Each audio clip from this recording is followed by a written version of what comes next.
It is Championship Sunday in college baseball as we welcome you to the 2026 ACC Baseball Championship from the Queen City of Charlotte, where we crown the ACC Kings in a heavyweight showdown.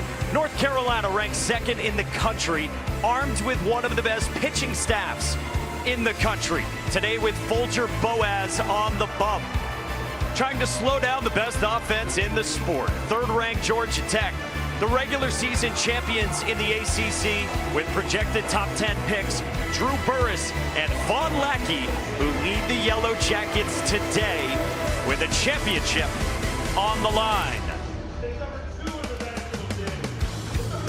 With that, we say hello and thanks for joining us. I'm Mike Monaco. This is the first time in more than a decade where two of the top three teams in the country meet in a conference championship game. You have the shimmering Georgia Tech team, famous and dripping with stars, against the steady success of North Carolina, who did take 2 out of 3 between these teams in the regular season. And now we welcome in Gabby Sanchez, fittingly, to talk some offense in this one. And North Carolina known for its great pitching staff, Gabby, but this year the offense has picked up as the year's gone along. Yeah, the whole entire thought with UNC lineup has been, where's the power? Well, guess what? The power is showing up exactly when they wanted to. How about when you look at this tournament?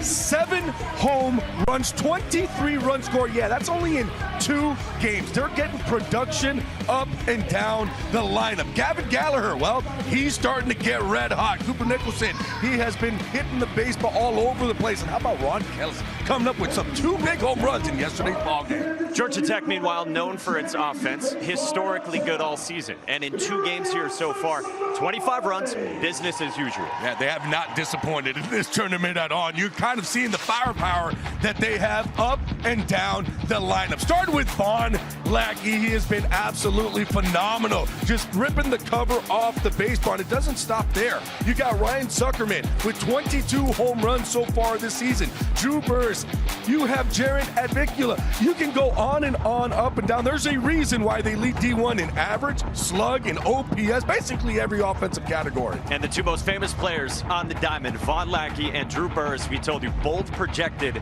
as top 10 picks, as Georgia Tech meets North Carolina in a big-time matchup. And you know it's big because Taylor McGregor's here. Hi, Taylor. I know it's because you're here.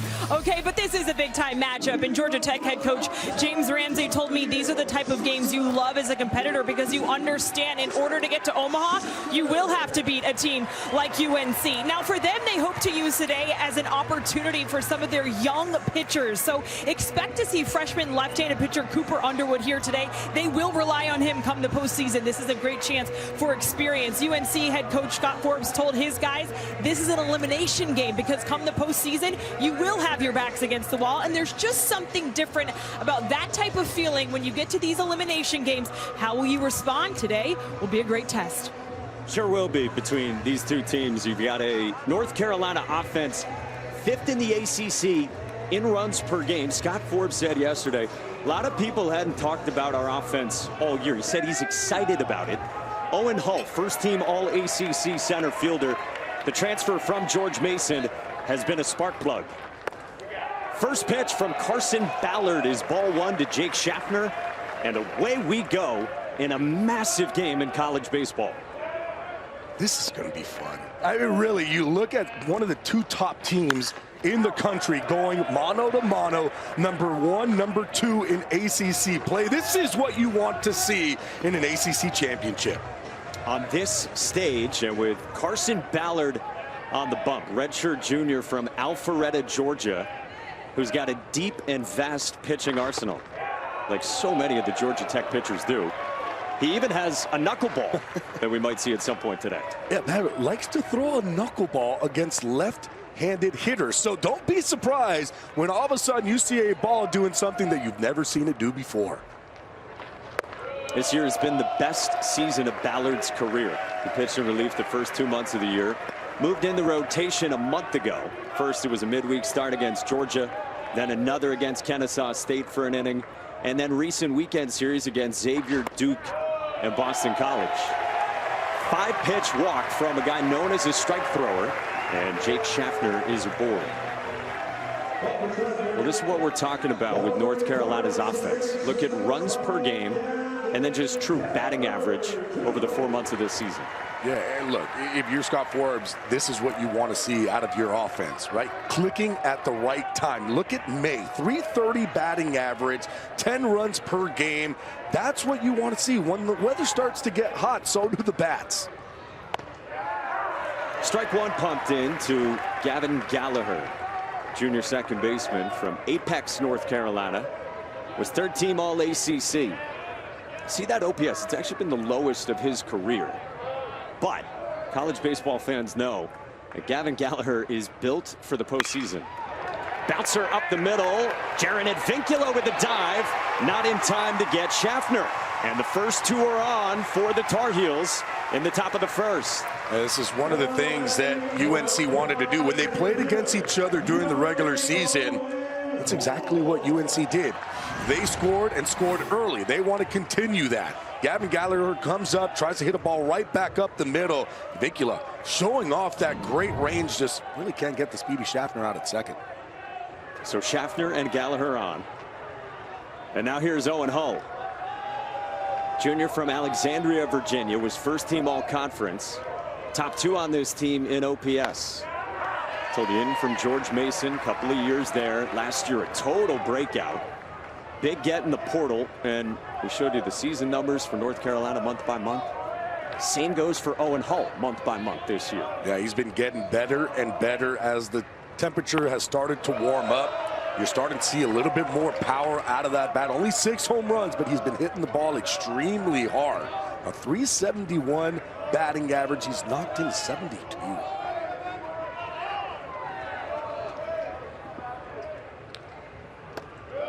2-1 from Ballard. We talked to the Georgia Tech pitching group about Ballard yesterday. They told us Ballard's been great, and they said he's been a really good scheme fit, which you don't often hear in baseball. But with their offense, he's been such a strike throw. Hull in the air to left. Brosh is back into the corner, and it's off the wall. Schaffner scores from second. Zuckerman's tag in time on the relay to get Gallagher first to third. But North Carolina strikes first. Owen Hull with a wall ball oppo. This is one of the things you will see from UNC. They're going to be aggressive, and they know they're going to have to score some runs. But we talked about Owen Hull. The power is starting to come. Lets that ball get deep. How about that quick bat speed getting through the zone off that left field wall? But a great job by Brosh. Look how he gets around this baseball, gets his body in the right lane to throw, gets it to Kurz, over to Zuckerman to get Gallagher out at third. Big out there, great relay. So a run in, but first out here in the first. And now the cleanup man for North Carolina, Macon Winslow. See, a North Carolina native who spent his first 2 years at Carolina's rival, Duke. Played a ton, and then this year has been the best season of Winslow's career offensively. He's been DHing recently because of a sore left hand suffered while catching. And today he does finally move back behind the plate. Yeah, he got hit by a check swing that got him right in the wrist. It's been hurting him, but he's back behind the plate. Hasn't been hurting his back, though. He's been swinging a very good stick at the plate. There's power in that bat. 10 home runs, 53 RBIs on the season. Third team All ACC for Macon Winslow. Ballard's 1-2. Caught on and missed. Tight slider for a strikeout. And there's 2 away. Well, we mentioned these teams met in mid-April at the Bosch in Chapel Hill, and Carolina took 2 of 3. They got a Friday win 5-2 in front of the biggest crowd ever in Chapel Hill. Saturday, Carolina won 14-4 in 8 innings. And then Sunday, James Ramsey's team came back to salvage the finale 5-2. It's a Carolina team that James Ramsey was saying to us, they don't make a lot of mistakes. They don't. You look at, when you look at UNC, one, they have a top 10 pitching, and especially the starters who are going out there, but altogether top 10 in ERA. When you look at the defense, top 15 in the country, about 12, I believe, in the country defensively. They don't make mistakes. They're very good on the mound. And then 1 through 9, they are pesky. They make pitchers work. It's a lot of pitches. It's a lot of deep counts. All they're trying to do is get that pitch count up. If you make a mistake, they really hammer the baseball. 1-2 on Cooper Nicholson. Third baseman and team leader in OPS. Transferred in from junior college. Twice a JUCO All-American at Iowa Central. He's from West Des Moines. Not too far from Omaha, where both these teams are hoping to be. Ballard's 1-2. Nicholson spoils it.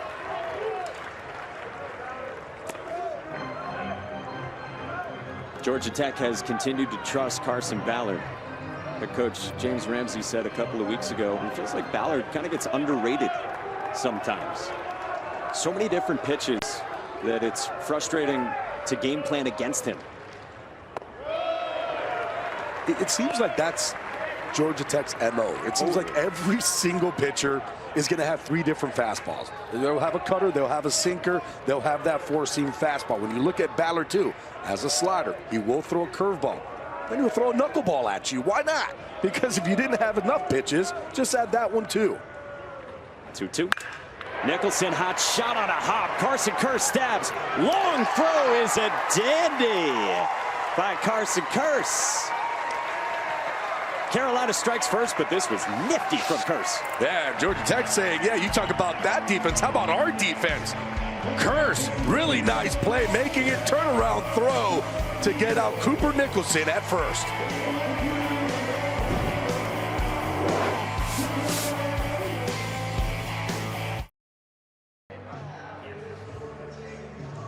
The best offense in the country is Georgia Tech. They average 10.8 runs per game. They're 4th in the sport with 120 home runs this year.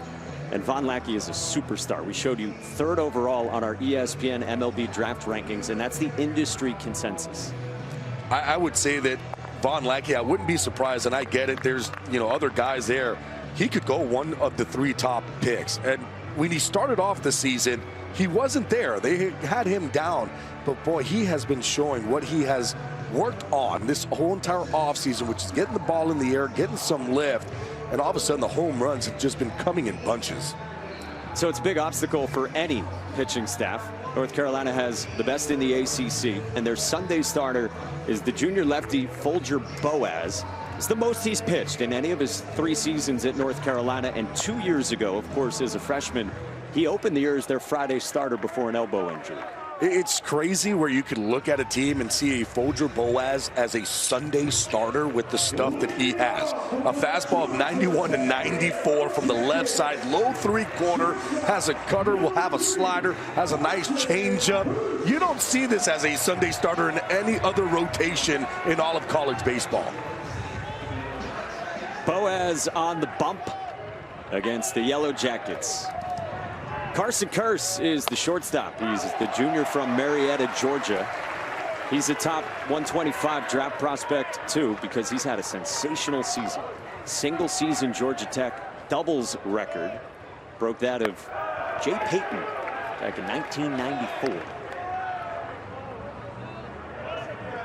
Climbing up draft boards. James Ramsey says to us, he's got the little undersized quarterback all-state persona to him. 2-1 from Boaz, and you mentioned the stuff that you like from Boaz. Why the 6.62 ERA? Why hasn't the stuff matched the results? There's been a lot of different things. One of the things has just been location. He hasn't been locating the fastball. Everything out over the plate. Bouncer into the shift at Gavin Gallagher, and there's one away. Well, Georgia Tech just gnashes, and Drew Burress for the last 3 years has been in the center of it. He is currently tied for the career home run record at Georgia Tech with Jason Varitek, who he got to spend some time with in Chestnut Hill last weekend, final weekend of the regular season. And Burress waiting to get 58. Look, Jason Varitek will tell you, too, he did his in 4 years compared to the 3 of Burress. But Drew Burress is, I guarantee you, there is that thought process in his head of like, I just need to get that one more. It's a powerful, violent swing. Every single time he goes up there, he is looking to do damage. First team all ACC out of that 5'9", buck-85 frame. 2-0 on Burress.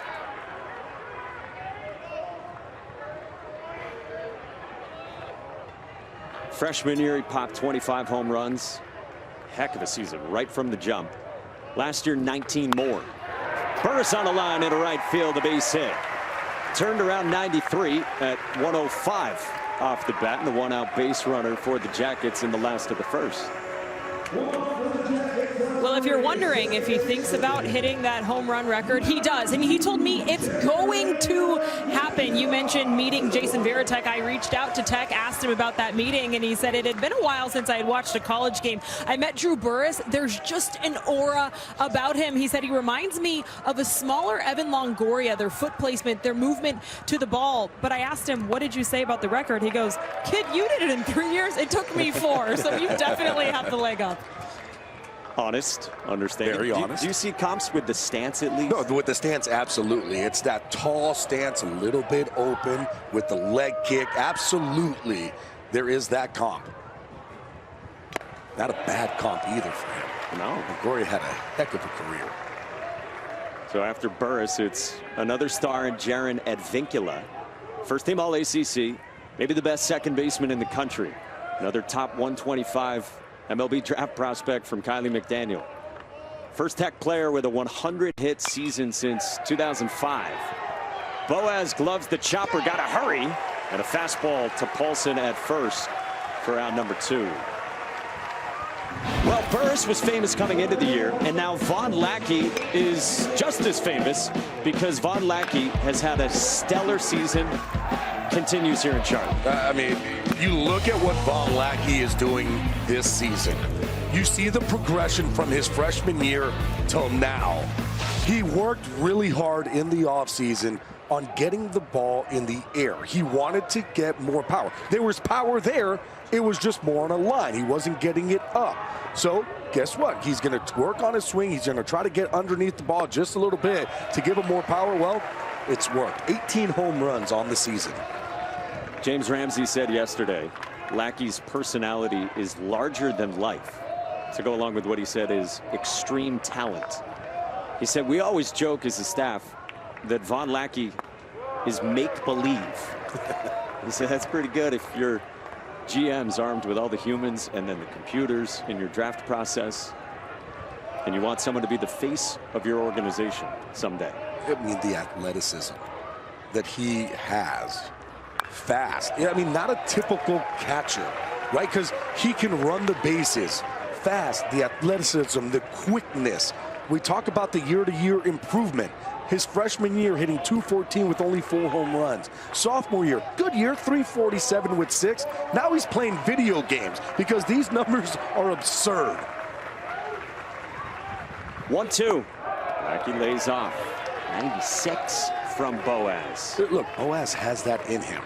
He's got the fastball. He's able to utilize it. I would be very, very careful with Vahn Lackey here, trying to think that you want to get him with an off-speed pitch, because if he throws in that slider and he lives it up, this could be a 2-1 ball game. Instead, a chopper left side at Cooper Nicholson. And Folger Boaz posts a 0 against the top 4 hitters in the Yellow Jackets lineup. How's this for a championship Sunday in the ACC?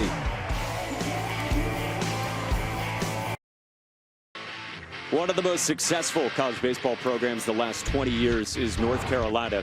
Super Regional last year, high expectations again this year. They won 9 of their 10 ACC series, armed with a stellar pitching staff that is 8th best in the country in terms of ERA, with stars all over the place. And right now, according to our friends at D1 Baseball, projected as the number 4 national seed. They'd be a top 8 for the 3rd year in a row. It's just a really complete team. Offensively, defensively, and with the bats. And they have shown it, especially in this tournament, that they could put a lot of runs on the board. Tyler Howe, the freshman, goes first pitch swinging to start the 2nd, and the ballpark will hold it. Drew Burress runs it down with the ball not carrying the way it did the first few days. Scott Forbes is in year 6, 25th year overall on staff. Back in late March, he got a contract extension through 2031. It doesn't look too nervous over there. Why would you be? You look at your team, you know what they have, you know that there's a lot of confidence. You have an older team too that's out there playing, who have been here, who have done that.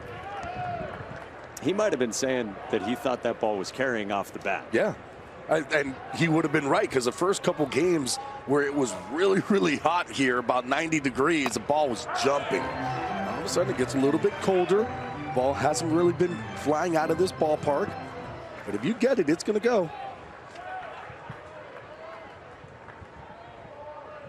Colin Hynek is the batter. DH and transfer into this program from Georgia State. Georgia native from Rockmart, Georgia. 3 years with Georgia State. Really good year last year. OPS near 1,000. Popped 18 home runs. Carson Ballard's 1-2. Nasty breaking ball. Strikes out Hynek. And there's 2 away. Hey, tomorrow, catch some afternoon Major League Baseball on your holiday over on ESPN.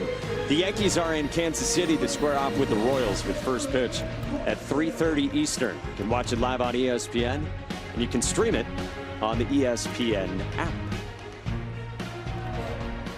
Great feel in this ballpark today. Got some blue befitting the Royals here in Charlotte at Truist Field, home of the AAA White Sox affiliate, the Charlotte Knights. We love coming here. Beautiful stadium. How about this atmosphere here today for the championship game? This is the best crowd that we've seen all week long. 2 outs for Eric Paulson, the first baseman and Stony Brook transfer from Massapequa Park, New York. He was a Defensive Player of the Year in the Colonial last year. He's had a solid season with North Carolina this year. Hit some balls hard yesterday. Well, speaking of the Royals, their star, Bobby Witt Jr., Carson Kearse loves to watch highlights of him. Kearse told me at points in his collegiate career, the game's really sped up on him, but he loves to watch Bobby Witt and his internal clock. He said that's really helped me as I've transitioned around the infield in college baseball. Yeah, and he's taken over at shortstop this year from a guy who was stellar last year and transferring in from the D2 ranks, Kyle Lodies. So Kearse has slid around the infield in his time, but has held down shortstop for one of the 3 best teams in the country. Instead, in the shift, you find yourself on the right side of second. We can do that in college. He could do that, and he knows what he's doing over there. That one leaks arm side on Carson Ballard. Second walk he's issued. Well, down in the 9th spot in the North Carolina lineup, you find Rom Kellis V, who went deep twice yesterday in the semis against Pitt. Not only going deep twice to the opposite way. Saying, hey, I like that home run porch. I like to do it a couple different times. And he's just showing off the power. And I was wondering if he was going to get the start because of Carson Ballard being the pitcher and him being a righty. He hits a roller in front of the plate, and Vahn Lackey pounces. And the inning's over with Kellis indeed getting the start today. Inning and a half in the books. North Carolina up 1-0 on Georgia Tech. Special season for Georgia Tech. Preseason number 5 in the country. Danny Hall retired after a legendary career. James Ramsey got promoted, and he has taken this team to even greater heights. They've exceeded the hype as the best offense in the country with a program record for a single season for home runs. Vahn Lackey, Drew Burress, and Jaron Advincula, just 3 of the many names with OPSs better than 1,000 for the Yellow Jackets. You don't see too many teams.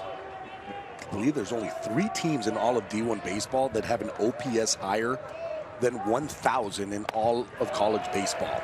And they're number 1 on that list. Brought back so much from last year and then added pieces too. Big time transfers, including Ryan Zuckerman. Spent a couple of years at Pitt. Came here to Georgia Tech and he's first team all ACC. Zuckerman crushes one to right field.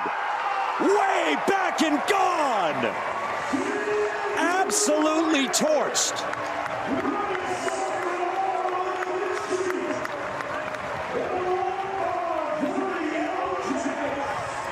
.109 backside for Ryan Zuckerman.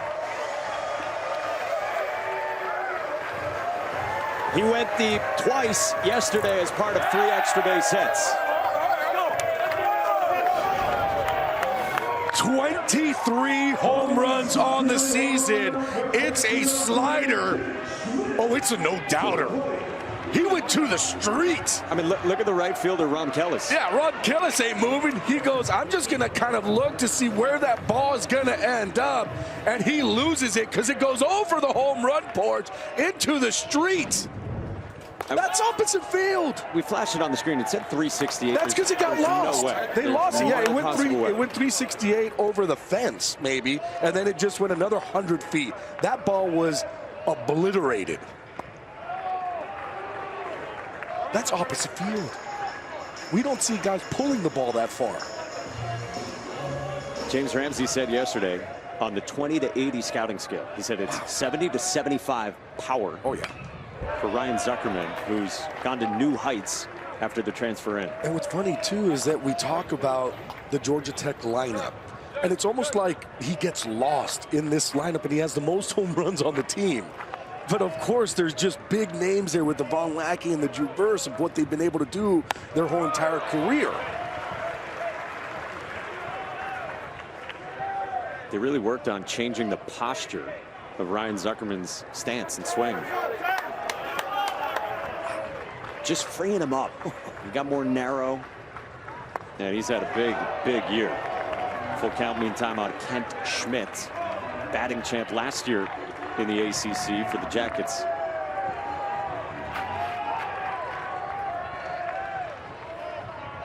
Left on left, Folger Boaz is 3-2.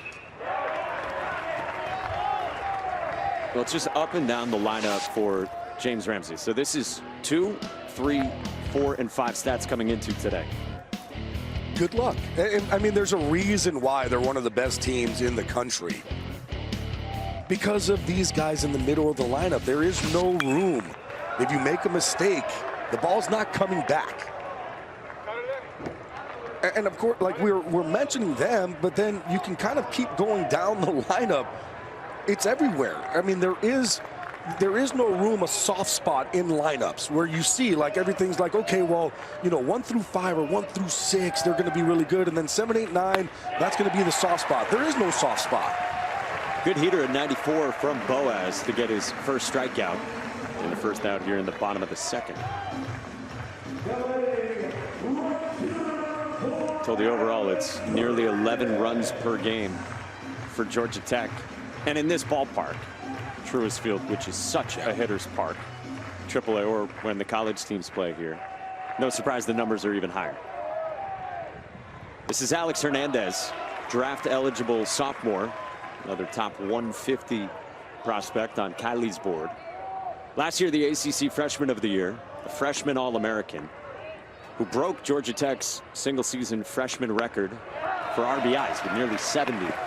Broke the mark of Matt Wieters, former top 5 overall pick. Had a great big league career. And Hernandez hits 7th. 0-2. Darts to the back foot.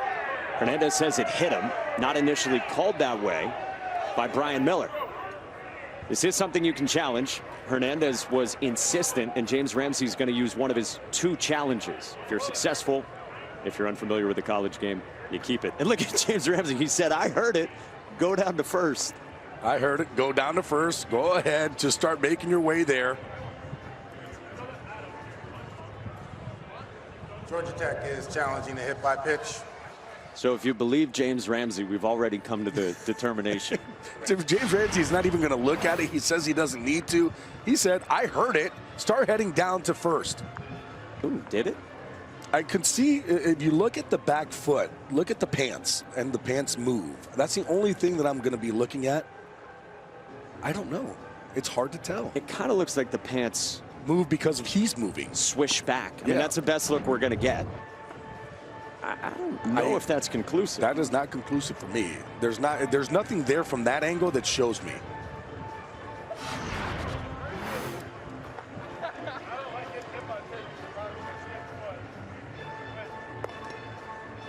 Does it graze the foot? Does it graze the foot? Ramp off? I think it might graze that right foot. Yeah, I think so. And I think you can maybe see the ball kind of pop up when it hits the back foot. Yeah, you could see almost like a ramp coming up. Here's the thing. Alex Hernandez, you could feel it as a hitter. you know when you get hit, you know when you don't get hit. This angle, you're not going to really be able to see anything just because of the angle of where it's at. That front one does show that it might kind of go up the foot. As a hitter, though, I know if I get hit, and especially right away if I'm like, hey, that ball hit me, we need to challenge this one because I know it hit me. I can feel that it hit me. After video review, we have no hit by pitch. This call stands. Georgia Tech is charged to challenge. So that ramping off that we think we see? It wasn't conclusive enough. When you're looking at the video, you don't really see it. Ramsey is not happy. He's talking with Linus Baker saying, come on, we can all hear it, but there's nothing they can do about it. Inconclusive. If you lip read, he says that's so bad. You get it from Hernandez's perspective because you said you know it as a hitter. Right. I don't doubt that it hit him. I just don't think there's a conclusive view of it. Right, and Ramsey right now is talking with Linus Baker. He's upset, and Linus Baker's like, there's nothing I can do. Like, I'm not the one doing the replay.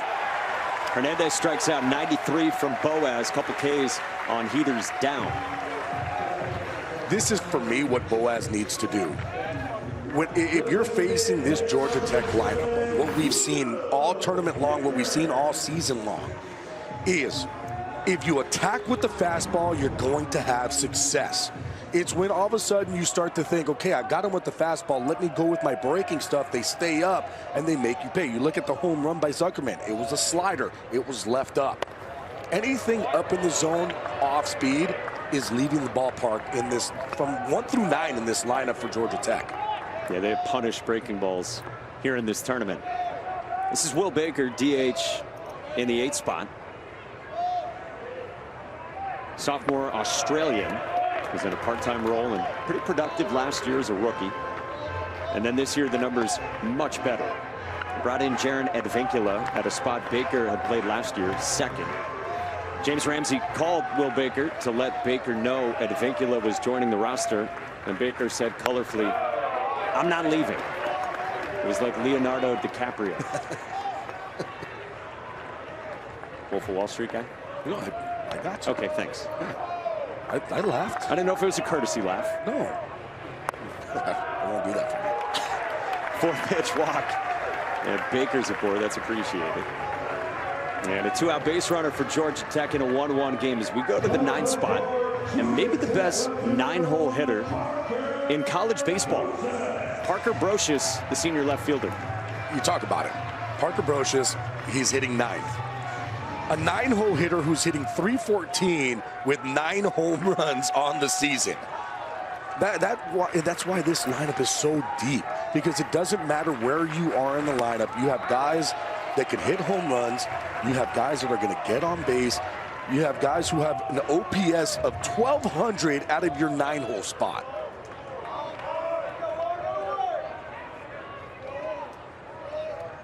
Brocious has been productive here for Georgia Tech.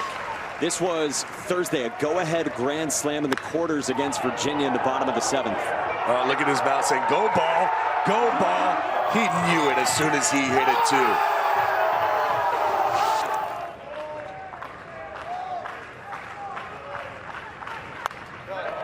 Fouled away by Brocious, who we showed you the numbers, talked about the opportunities he's gotten. We were talking with Scott Strickland down on the field pregame, now on the Georgia Tech staff, and he said, all for a guy who was a healthy scratch for a lot of this season. Didn't earn his starting position. And Strickland said, what I told him was, be the best at giving high fives and patting people on the back and keep working hard. Did that. Check. All right, now is your chance to get out there and show what you can do on the baseball field. And what did he do? Well, just hit. And if you hit, you're going to be in the lineup real quick. Brocious' first 170 career games, he had 6 home runs, no grand slams. Then a recent 8-game stretch with 6 home runs and 2 grand slams. Folger Boaz is 0-2. Just misses. What have you seen from Boaz so far? That's what I want to see out of him. I would utilize fastball changeups, work from side to side. You see Boaz, it's a low three-quarter slot. It's a good fastball, too. One of the times that he'll get in trouble is he'll just leave pitches, especially the righties, out over the plate so much. He has to be able to try to control that inside part of the plate. That's 94 miles an hour from the low three-quarter slot. Oh, by the way, the 96-mile-an-hour pitch that he threw earlier, hardest pitch that he's thrown all season long. Yeah, best bolt of the year. So he's starting to feel it as well. You gain confidence too, right? And the team will help you gain that confidence, the way that they play behind you. One of the things when we talked with Scott Forbes was they were having trouble defensively behind him.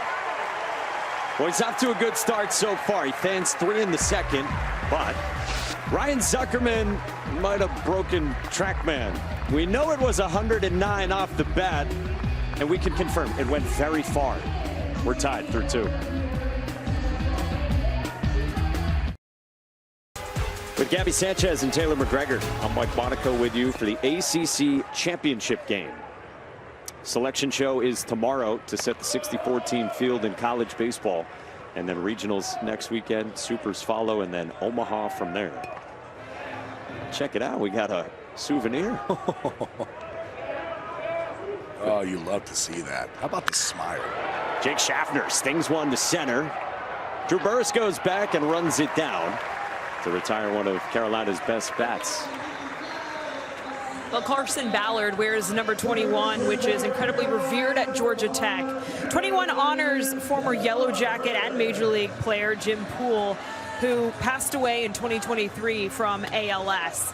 Poole was known for being great at baseball, being even better academically, and also his high moral character. So since 2003, the Yellow Jackets have selected a player each year who represents everything that Jim represented. And this year it's Carson Ballard, an incredibly, incredibly high honor as a Yellow Jacket. And that's awesome.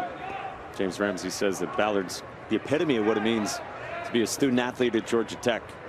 Super smart. Gavin Gallagher pulls one to third at Ryan Zuckerman. 2 down.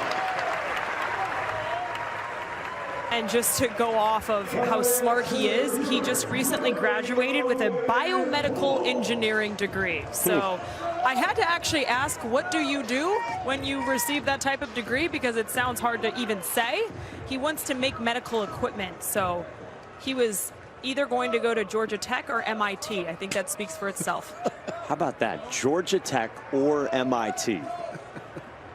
Owen Hull, the batter. Danny Hall, of course, the longtime head coach at Georgia Tech, became familiar with Carson Ballard because Ballard went to Wesleyan High School in the Atlanta area. That's where Danny Hall's kids went. So he was aware of Ballard and then knew that Ballard was between Georgia Tech and, yes, MIT. And Danny Hall will tell you, he remembers his last recruiting phone call with Ballard, and he said, if you're really serious about trying to play baseball at the highest level, you're not taking a backseat educationally, because Georgia Tech has excellent engineering programs. So biomedical engineering for Carson Ballard, who is smart. And then that's kind of why James Ramsey says, I think people underrate Carson Ballard a little bit because of that. So he does that and he can throw a baseball. Yeah. Biomedical engineer. 3-1 on Owen Hull. I wouldn't even know what to start. Here's the thing. That doesn't seem like an easy degree to be able to get as you're even playing a schedule of baseball the way that he is, to being able to study, to be able to graduate. And then how about this? Spin the slider to the back foot beautifully. That's what I'm saying. Maybe he studied that one too. In on the hands, rolled the first fair at Ken Schmidt. And the inning is over. 1, 2, 3 for Carson Ballard. When we come back, Taylor's with Carolina head coach Scott Forbes.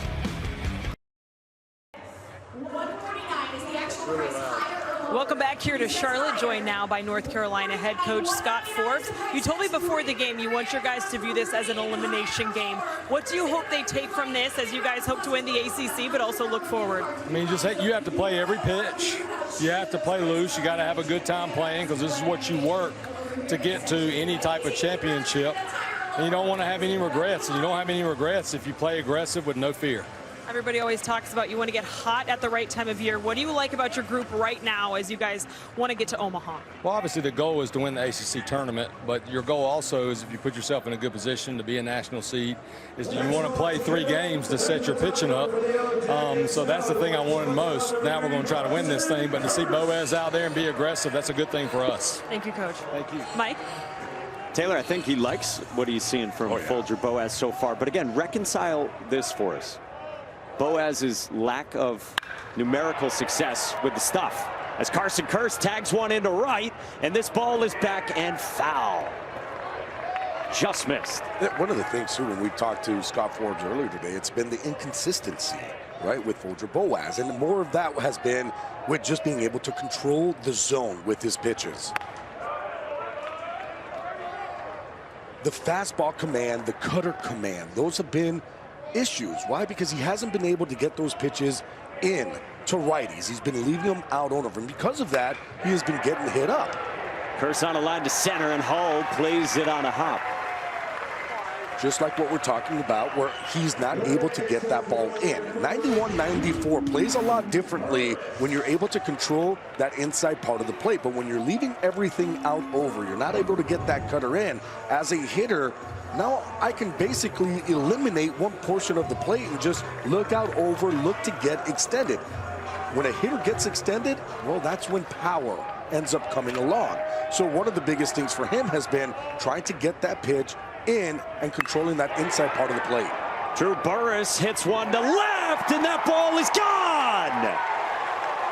Up and out for Drew Burress with a 2-run shot.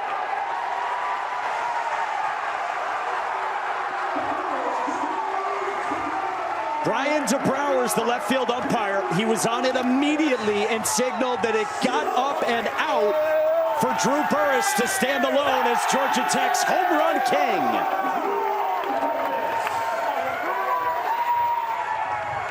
Now let's see.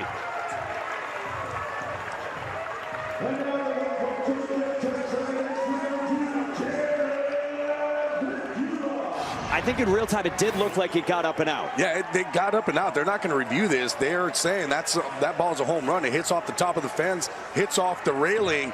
That's a home run. And Drew Burress, congratulations. He stands alone as the Georgia Tech all-time home run leader.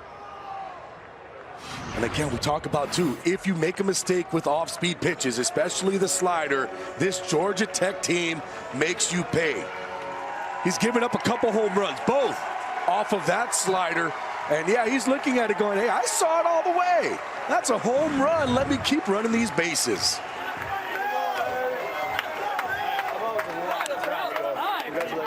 '58 in a sparkling 3-year career. Gorgeous bunt by Jaron Advincula, who wins the foot race against Folger Boaz. And all the daps for Drew Burress, who's been the alpha since he showed up a couple of years ago, and now one ahead of Jason Varitek. It was just a matter of time with Drew Burress just Mr. Consistent in his career at Georgia Tech.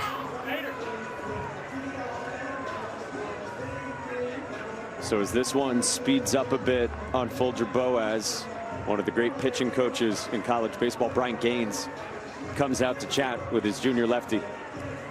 This is just to kind of slow things down right now, especially with Jaron Advincula, who just finished bringing that bunt along with him.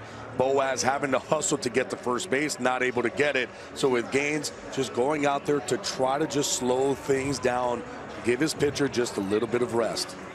Look who's getting up in North Carolina's bullpen. One of the best relievers in college baseball. He has been for 2 years with the Heels. Walker McDuffie, a slider specialist who pitched yesterday up to what, 45 pitches, and they'll bring him back. Oh yeah, absolutely. 2 in a row, no question. They have 2 guys that they're able to do that with, Caden Glauber and this man right here in Walker McDuffie, who they're able to utilize both in back-to-back games, sometimes back-to-back-to-back games. Nobody out bottom of the 3rd, and here's the dangerous Vahn Lackey. Takes inside. That's where you have to live. Beautiful pitch there by Boaz. Got to get that ball in to the righties. You can't continue to leave things out over the plate. I would also eliminate the slider. Bouncer off of Boaz's glove into no man's land, and Lackey's safe, and Boaz threw it away. Lackey's got to dive back from fair territory. He does so safely from Eric Paulson, and this has sped up on Folger Boaz. These are ones where the pitching coaches, the head coaches are saying, I want you to take a look at where the defense is before you step on the mound so you know when a ball is hit what you should do. If Boaz would have looked behind, he would have seen that Gallagher would have been playing right behind second base. You let this ball go, would have been a double play, and that's it.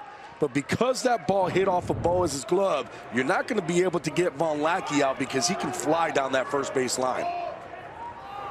Now Ryan Zuckerman, and still nobody out. We've gone Kerr single to center, Burress two-run homer to left, Advincula bunt single, comebacker single, and an error on Boaz. And this is what Georgia Tech's lineup can do. They could put up runs in a hurry. By the way, on the Burress home run, we finally got the exit velo. Any guesses? I would have thought it was about 109. 117. Oh my goodness. Top spin 117. Is that really 117? 117. I mean, I know it got out in a hurry, but 117. That's one of the reasons why he's going to be one of the top 10 picks in all of college baseball. Fouled away by Ryan Zuckerman. And not just college.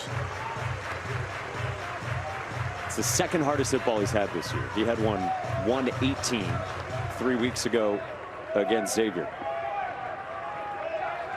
Big spot here. Runners at the corner. Still nobody out. And Zuckerman the batter after he homered his first time. Down and in. I mentioned the splits for Folger Boaz, who has been touched up some by right-handed hitters. They've had a 965 OPS against him coming in. We've given up 6 home runs total, 5 to righties. 3-2. Cut on and missed. Well, that's Boaz's best pitch, his slider. And if you're going to throw the slider, this is where you need to throw it.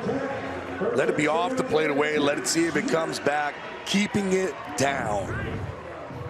You don't want to try to work your slider in. A lot of times they'll want lefties to throw back foot sliders to righties. Well, not against this Georgia Tech lineup. Because if you don't get it there and it stays out over, it's going to be punished. Marker McDuffie is lurking. Georgia Tech takes an offensive timeout. James Ramsey, the head coach, who's still so involved with the hitters, talking things over with Ken Schmidt before what would be a left on left. I mean, McDuffie's just throwing from in front of the mound right now. What do you think the calculus is for Forbes and Gaines? Well, here's the tough part, right? Because you do need Folger Boaz to throw some pitches. Remember, too, that it is very important for each one of these teams to win the ACC championship. But they also are looking forward. You're looking for regionals, and you're going to need a Folger Boaz to be able to get through regionals into supers. Ken Schmidt left on left. He's got more than an 1,100 OPS against righties, right around 700 left on left.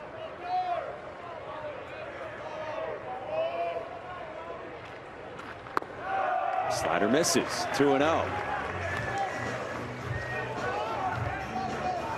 Would you get McDuffie going more? It's not like Folger Boaz has been throwing the ball back, right? Like, he's made 2 pitches where he's left up with the slider and they've just gotten punished. But when you kind of look at what he's doing, it's not throwing the ball back. But you're one big swing away from this being 6-1. Very true, but you need him, right? You're going to need a Folger Boaz to be able to win a regional.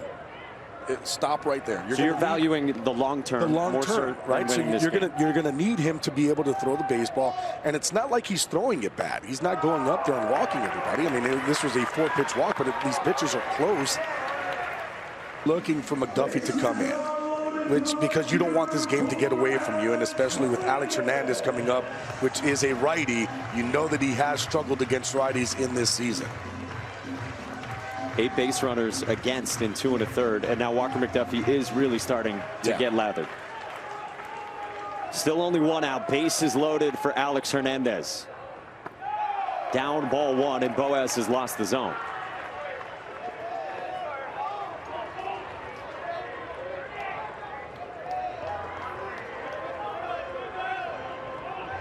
Hernandez struck out his first time on 93 at the bottom of the zone. And now Macon Winslow is going to buy some time for McDuffie to heat up. Yeah, they didn't have McDuffie getting to what a lot of teams would call a green light, where you're ready to come in, you're hot. They had him more like just get out there. Red light, yellow light, and now they're going to buy some time. They might do a mound visit from one of the coaches after this to really get McDuffie ready. Yeah, this is one of those, all right, really start getting loose here, because all of a sudden, the way that Georgia Tech is, and we've seen it all season long, we've seen it in this tournament, where they get things rolling, and all of a sudden it's almost like you're passing the baton to the next guy, and they will all of a sudden put up 7, 8 runs in an inning very, very quickly.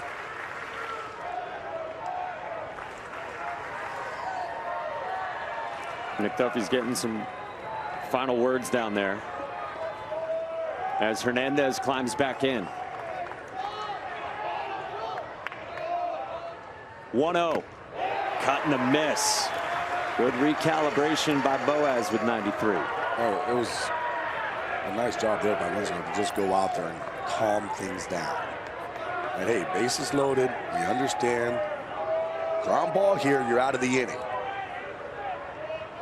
The defense behind Boaz is really good.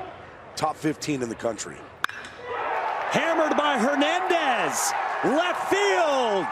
And it's off the wall.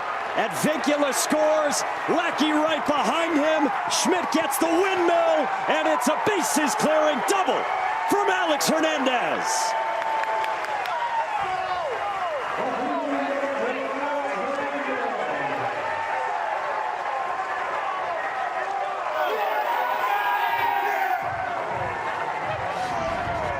Alex Hernandez gets a sinker, and where is it? It's out over and elevated. Hernandez thinks he got it. Why wouldn't you? You hit it 106 miles an hour off the bat. Hits right off the wall. You had great base running too by Georgia Tech. He sees it hits off the wall and says, okay, well, let me get going. I need to get myself to second base. But I'll tell you what, the base runners, they did not. Smith was off and running. As soon as that ball got hit, everybody on the bases knew we got to get on our horse. A 3 RBI double for Alex Hernandez, and all of a sudden Georgia Tech has taken over this ball game. North Carolina gambled and got burned. You keep Boaz here for the lefty and Will Baker. This is almost certainly his last batter. I mean, Hernandez totally thought he had it. 106 miles an hour off the bat. The way that this park has been playing, especially all tournament long, you would think that was going to be a no-doubter. Still only 1 out in the third. 8th batter of the inning is Will Baker, down 0-2. Little trickler toward first, that Eric Paulson for out number 2. And you would expect to see Walker McDuffie right now, and here comes Scott Forbes.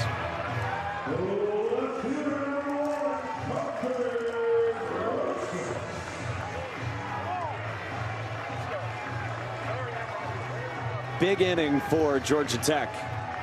5 runs in this bottom of the third to chase Folger Boaz in this ACC tournament championship game. The biggest swing and the hardest swing in this tournament from Drew Burress.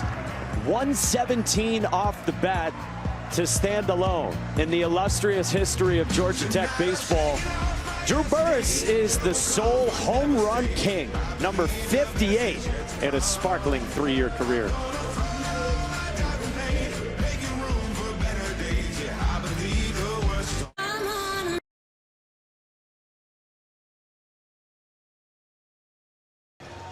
Folger Boaz departs, 64 pitches. Sunday starter for North Carolina.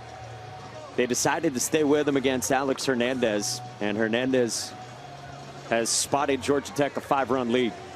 And so now North Carolina goes to the bullpen for the sophomore righty. In-state kid Walker McDuffie, the most famous spectacles in the sport on Walker McDuffie, who pitched yesterday about 45 pitches. You see the 2.88 ERA. He had all 3 pitches working yesterday. That changeup is going to play a big part in Walker McDuffie. It's good because everybody already knows about the slider. The slider is elite. The fastball, 93, 95 miles an hour. He's a bulldog too on the mound. He goes right after hitters. McDuffie came into the game yesterday in the 5th inning and put out a fire against Pitt. He starts out 0-2 on Parker Brocious. He thought that was down. Brocious struck out his first time on 94 from Folger Boaz. They're thinking maybe McDuffie for 2 innings. Scott Forbes told us pregame he would have loved for it to be 1 inning at the end of the game. Instead, he comes in with North Carolina down 5 in the 3rd. I wouldn't be surprised if McDuffie is going to throw, 45 to 50 pitches again today. That is what kind of you see out of Walker McDuffie throughout this whole entire season. Throwing multiple times in a weekend series, which is basically what they're doing here in this tournament. Well, and is it too little too late, though? Because here's the context for Georgia Tech, though. Yeah. 38th time this season, 38th different game that Georgia Tech has had a 5-run lead. It's the most in the country. They're 37-0 with a 5-run lead. The biggest lead they've blown this year is 3. They blew 3 3-run leads, but that was back in March. But I'll tell you this UNC lineup, just like this Georgia Tech lineup, they could put runs up in a hurry as well. True. And they're very good 1 through 9. So just because you look at the scoreboard right now and saying that it's 6-1 does not mean that this game is over at all.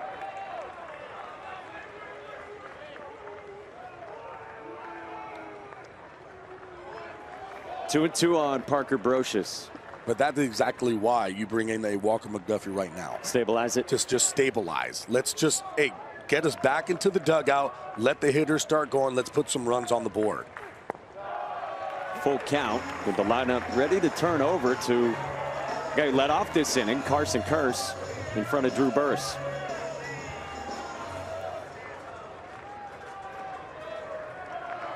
McDuffie's done a lot of this year, pitching on back-to-back days. 3-2. Known as a real slider guy last year when he burst onto the scene as one of the great relievers in college baseball as a true freshman. Scott Forbes said in his pregame that the changeup, which was there yesterday, has been a big key for him this year. Yeah, he likes to throw the changeup, especially against left-handed batters. It's something that will go away because that slider is going to come in. Now he has a pitch that can go away, and it jets out there. Brocious went around on a darting slider from McDuffie, and Winslow got it there in time to cap the K. Damage done. Georgia Tech hangs 5 on Carolina in the 3rd. Taylor's with the Jackets' first-year head coach, James Ramsey, when we come back. Welcome back here to Charlotte, joined now by Georgia Tech head coach James Ramsey. Drew Burress, now the career home run leader at Georgia Tech. What did you say to him when he got to the dugout? Oh, I mean, there's nothing to say, just how special he is. And we've all been wanting it for him, and I told him I've never chased a home run record. So, he's been wearing the weight of that a little bit, but it's so fitting in a championship game that he just gets to play the game. He goes backside his first at bat. I did come over and say after that happened, we'll expect to hit one when stuff like that happens for him. This offense can beat their opponent in so many different ways. From your perspective, what makes this group so dangerous? Yeah, it's their grinding, man. They're just, every single guy is willing to put the bat down and take a walk, take a hit by pitch, have a base hit bunt like Invicula did after the home run kind of kick-started us. Hernandez could have moped his first at bat on that borderline hit by pitch. He didn't let it affect him. His next at bat has a huge swing for us. Thank you, Coach. Mike? Taylor.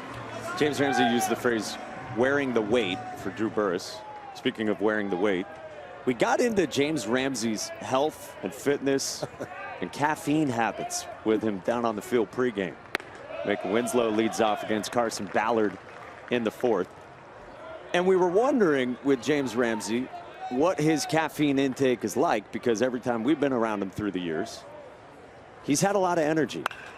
Macon Winslow floats one in the left, and that'll fall in front of Brocious. A leadoff single for Macon Winslow. James Ramsey is a coffee connoisseur. He told us he goes with the Ethiopian pour over in the morning. 400 milligrams of caffeine over 12 fluid ounces to get the day started. And then he's got a weighted vest workout routine on the treadmill. And he and the other coaches on staff, they're done and ready to go, having worked out by 9 a.m. at the latest. Caffeine's not done there. He was planning on 2 sugar-free Red Bulls before first pitch today. Cooper Nicholson flies out to center at Burress, and there's one away. James Ramsey's ready to go. He's ready to go. I mean, energy to be able to give to everybody on that team, because, boy, that's a 400. Is that get you going? Get the heart going, that's for sure. But he's an all-time sleeper. When he was in the Indians organization, back when they were the Indians, they did a sleep study with everyone in the organization. And among 100+ people, he slept the best. So he's figured out the proper balance of caffeine and sleep. You should share that wisdom for all of us. High energy first-year head coach taking over for Danny Hall. Fouled back by Tyler Howe. Flew out to center his first time. Former ACC Player of the Year, first-round pick in 2012 by the Cardinals. The heart and soul of Florida State's 2012 Omaha team.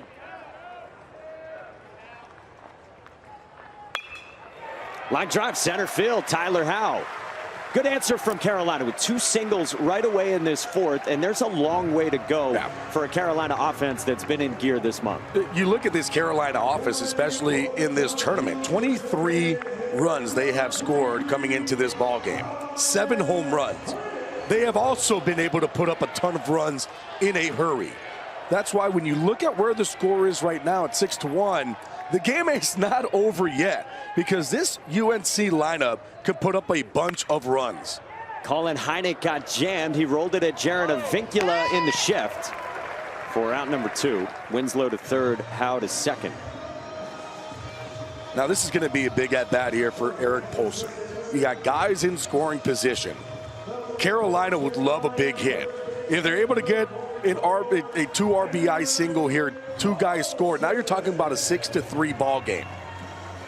This is a situation here where Eric Poulsen, who's got a lot of power, definitely some power in that bat, 10 home runs on the season, he can do some damage.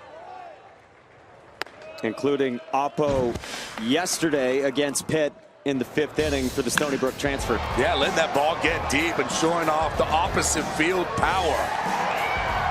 He's come up with some big hits, especially as of late. So much so that they're going to have to go out there and talk about this just a little bit. It's a really good situation, too, if you are Georgia Tech. Why? Because you do have a base open. You know that Eric Poulsen has a lot of power. It's a righty-lefty matchup. Behind him, Ron Kellis, even though he had the 2 home runs yesterday, usually a guy who doesn't start against right-handed pitching. It's usually Carter French. They usually have a platoon role, but because Ron Kellis had those big swings, has been hitting the ball good, let him get the start here today. Matt Taylor out for a visit as Poulsen waits. We talked about it yesterday with Eric Poulsen, that the big adjustment for him last weekend was making sure he's getting his foot down in time as the pitcher releases the ball, because he had been late a lot. He was spinning off of balls, as he said. Now he feels like he's seeing it better, and he's catching it out in front. Well, he really is not doing much with that front foot. It's almost like he's picking it up and putting it down right away. So he's down in time to be able to hit every pitch. And he knows he's going to see a lot of spin. He said that last weekend during the NC State series. So he said he's got to hold his ground more. Just saw the slider there from Ballard. Yeah, one of the things, too, for Poulsen, just take a look at where this defense is. Everybody on that pull side, they're going to try to attack him in, especially off speed. if he is able to just get something out over the plate, not trying to do too much, and just, hey, I'm going to try to hit this ball right back up the middle to that left side, because if that ball gets through, that's 2 RBIs. Oh, and he wears one off the back knee on that back foot slider from Ballard. And so now they're loaded for North Carolina and Rob Kellis. Remember Rob Kellis, as you just said, he homered twice yesterday. Both oppo, 2-run shot in the second, 3-run pump in the 6th. And both opposite fields showing off the power. These were no doubter off the bats, just easy pop. First pitch leaks inside. There were huge expectations for Rob Kellis last year, a South Carolina native who transferred in from the junior college ranks last season. It didn't materialize for him. His bat right now is as hot as it's ever been in 2 years with the Tar Heels. On the ground, sharply in the left field, past Curse's dive. Winslow scores. They send Howe to the plate. The throw, not in time. Carolina gets 2 back, courtesy Rob Kellis. From the 9-hole spot, Rob Kellis comes up big again. They needed the big hit. Where does it come from? From the 9-hole. Rob Kellis, not a guy that's usually starting against right-handed pitching, but boy, that ball has been jumping off of his bat. Another big hit, and all of a sudden you start to look, and we said it, this UNC lineup, don't get down on them, because they can put up runs in a hurry, and all of a sudden you still have first and third, and now you're at the top of the lineup with Schaffner coming up. Maybe the hottest bat over the last few days for North Carolina in Jake Schaffner. Super productive out of the leadoff spot. He had 4 hits yesterday, a couple singles in his first 3 trips, then a triple and a double in the middle innings. Vahn Lackey, who couldn't haul in what was a pretty good throw from Parker Brocious, is out for a visit.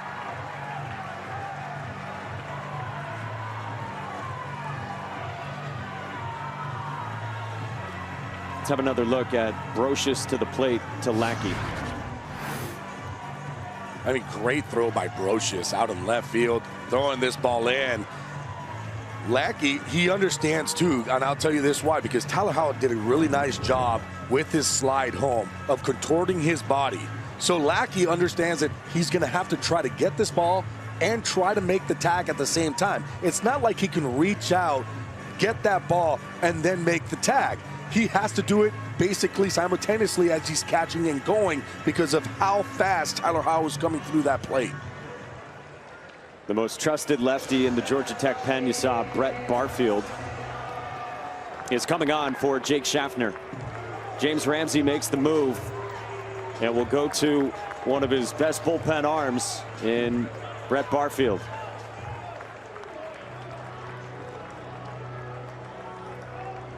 Carson Ballard was good across the 2nd and the 3rd innings, but North Carolina's had some hard contact here in the 4th, their 2nd time through the order.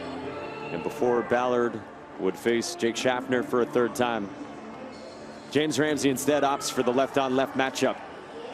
Huge spot in this game. ACC baseball championship game in Charlotte, North Carolina.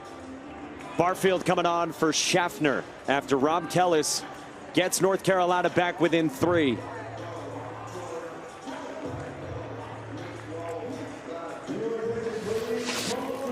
Rob Kellis has been cooking, and it's now a 6-3 ball game.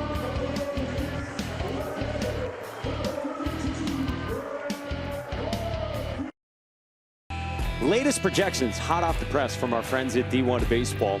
And what's really interesting is that NC State and Pitt are bubble teams. Right now, NC State is the last team in, and they've got Pitt as the 3rd team out of the field. And we had a stolen bid yesterday in the Big West.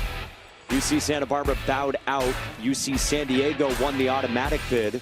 So because of that, the Big West becomes a 2-bid league, and that moved Pitt out of the field.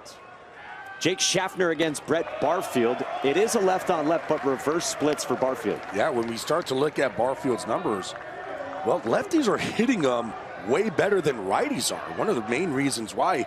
Very heavy fastball against left-handed hitters. Left-handed hitters have been tattooing him. Jake Schaffner pops one up in the air to center at Drew Burress, and Barfield gets out of dodge. But North Carolina gets 2. 3-run ball game in this heavyweight tilt in the ACC title game.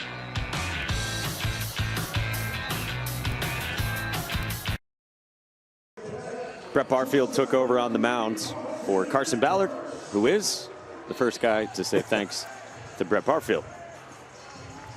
That's what the teammate's for.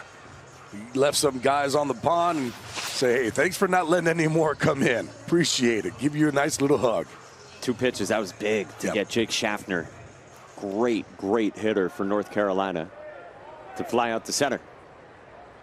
Walker McDuffie, his first full inning of work. It's against the big bats for Georgia Tech. Top of the order with Carson Kearse, the star shortstop.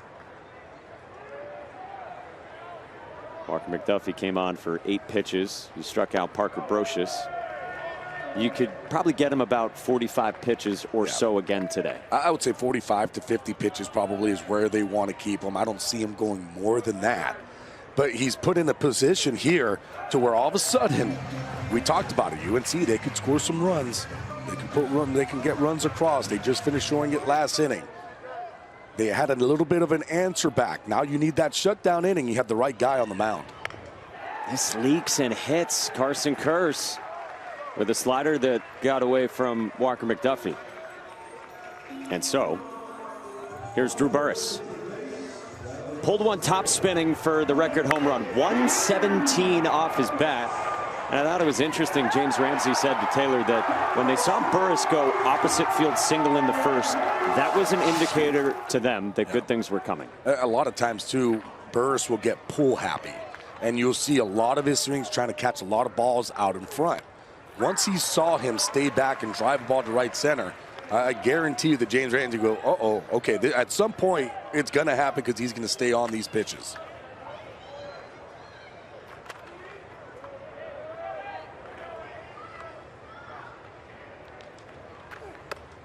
Up and in, and a sword with a fastball with all kinds of life from McDuffie. And this is just because it all got set up, because why? He was throwing that fastball away. This time fastball in, and Burress trying to cheat to the spot, couldn't hold up, and he got sorted. Now 0-2 on Burress. McDuffie deals. Strike 3 called. Burress can't believe it. He is stunned. He thought for sure that was off. I think he's got a pretty good case actually on the first and third pitches there, but nonetheless, that's good work from Walker McDuffie. I mean, the setup went fastball away, went fastball in, throws slider away. I would agree with Burress. It was probably a ball, but just the way that he got set up here with the fastball, and then all of a sudden, boom. Fastball in, off the plate, slider down and away. Jaron Advincula trickles one gently at Eric Paulson, who goes to second to get the lead runner in Carson Kearse. Really nice job there, too, by Paulson. Slow developing. I thought that he was just going to be able to get that ball and say, you know what, I'm going to go ahead and get the out at first, and realize, no, you know what, I can go over there, even though it's Kearse running, I can get this play. Let's just get the lead runner. Nice and easy. Great throw over to second base to Schaffner. Very nicely done. Once again, North Carolina can really defend this year. We told you Paulson was the conference defensive player of the year at Stony Brook last season. Vahn Lackey takes down. Third trip to the plate today for the best catcher in the country, perhaps. Right up there with Daniel Jackson of Georgia, Ryder Helfrich at Arkansas, among others. Lackey grounded to third and then had an infield single comebacker that went off Carolina starter Folger Boaz's glove last inning.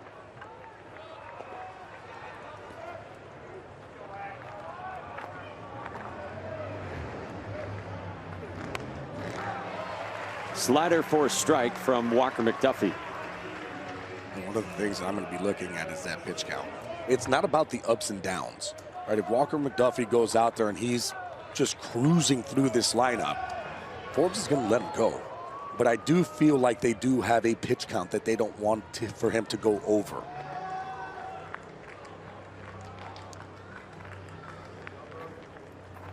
Already a couple of guys loosening for North Carolina in the bullpen. They have gone about 45 pitches back-to-back days with McDuffie before. But Scott Forbes did say to his pregame the ideal world was 2 innings. Lackey bounces it foul, and it's 1 ball and 2 strikes. Because I did ask him yesterday, why leave in McDuffie against Pitt? You guys had an 8-run lead at that point, and then you brought him out. And he said, because we wanted him to throw 45 pitches. And he got to the exact mark, and that's when we went to go get him. And you are right.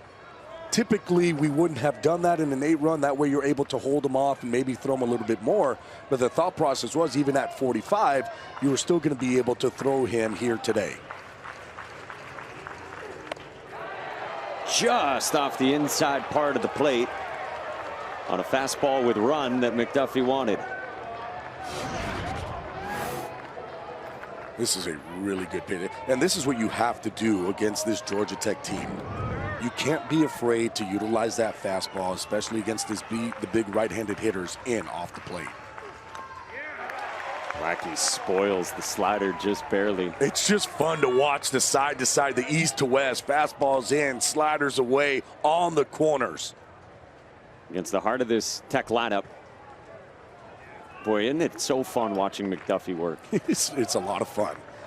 I mean, not only can he throw 92, 95 miles an hour, he knows what he's doing on the mound with his pitches, and they're all sharp slider, good fastball. The changeup has been really good. This one gets away from Macon Winslow. McDuffie yanked that. Was that a right-on-right changeup? It was 88 miles an hour. I think he tried to just overthrow the changeup a little bit too much rather than just let it work, and that's exactly what it was. He didn't let it get off of that pinky finger. It almost looked like he pulled that changeup. Sometimes guys think that they have to throw it too hard, but when he just releases it the right way, that ball works. And Vahn Lackey takes his medicine and walks. And so now Georgia Tech's got 2 aboard. Pitch count at 23 for Walker McDuffie. And Ryan Zuckerman coming up. 109 off his bat the opposite way, leading off the second. Yeah, this is a no-doubter. Got a slider out over the plate and hit it over everything into the street.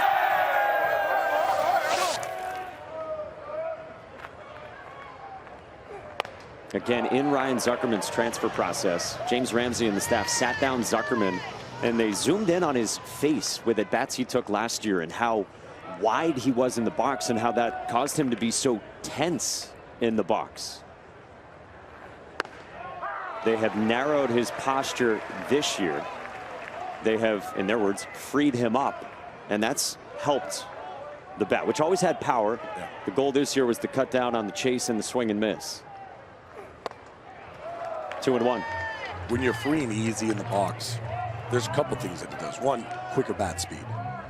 2, now all of a sudden he's loose in that zone to be able to hit multiple pitches. It's not just a one-track mind. A lot of times guys who are maybe spread out, who try to be too hard, they're trying to just pull the ball and get the ball in the air pull side. Now all of a sudden he's a lot freer. That bat speed's going to get through the zone a lot quicker, and he's been showing off the power to every single part of the field, left to right field. 2 on, 2 out. Walker McDuffie's 2-2 to Zuckerman. Dotted at the bottom of the zone. That's clutch for the second day in a row from Walker McDuffie, one of the premier relievers in college baseball. This is absolute paint at the bottom of the strike zone. 93-mile-an-hour fastball. Huge out. First shutdown inning. Welcome back to the 2026 ACC Baseball Championship from Charlotte. Let's check in with Taylor. Well, I was talking to Gavin Gallagher this week, and he was telling me he's the type of guy to ride the hot bat. So if a bat's getting hits, he'll go with it. He told me earlier in the season he picked up a bat, first AB with it, hit a home run, and then it got a nickname called Chat GBT because it was automatic, and then everybody started using it. So that's one thing about the college game, a lot of bat sharing, and Gavin Gallagher is certainly one of those guys who not afraid to pick up a bat if he thinks it has hits in it. Gabby, were you ever that way? Every single baseball player is superstitious at some point with something that they have. And yes, if I got some hits with some batting gloves, they would stay on. But if it was 0 for 4 day with maybe 2 strikeouts, it was the batting gloves' fault. See you later, bye. Chat GPT, how do you assess the name of the bat? It's funny. Did you name bats? No. No. I should have. There's still time. And you know this guy's a postseason performer. 2, 3, and 4 against Brett Barfield for North Carolina here in the 5th. Monster matchup in the ACC championship game in front of a great crowd in Charlotte. Yes, please. We'll take a couple of those up here. It's outside from Barfield to, I think we should call him Big Game Gavin. Better than playoff Gallagher for me. So yeah, Big Game Gavin. A little bit of alliteration. Yeah. Scott Forbes said to our crew earlier this year, a big game guy. It gets better when the lights are brighter. It's been well documented if you follow this team closely that ever since Gavin Gallagher's freshman season in the postseason, he's been a monster. Most outstanding player of a couple regionals, including as a rookie in Chapel Hill. He walks here on 5 pitches. Well, specifically to the ACC tournament, he's been productive over the last couple of seasons. Gallagher last year in 3 games, 4 for 10, couple doubles, couple RBIs, as Carolina won the title against Clemson last year. And then here this year in Charlotte, Gallagher with a home run yesterday in the 1st inning. He doubled, and he walked also in the semis against Pitt. He's on with nobody out for Owen Hull. And Hull hits one well. In the air to left. Broche is back, and it's gone! It's a 1-run ball game as Owen Hull launches.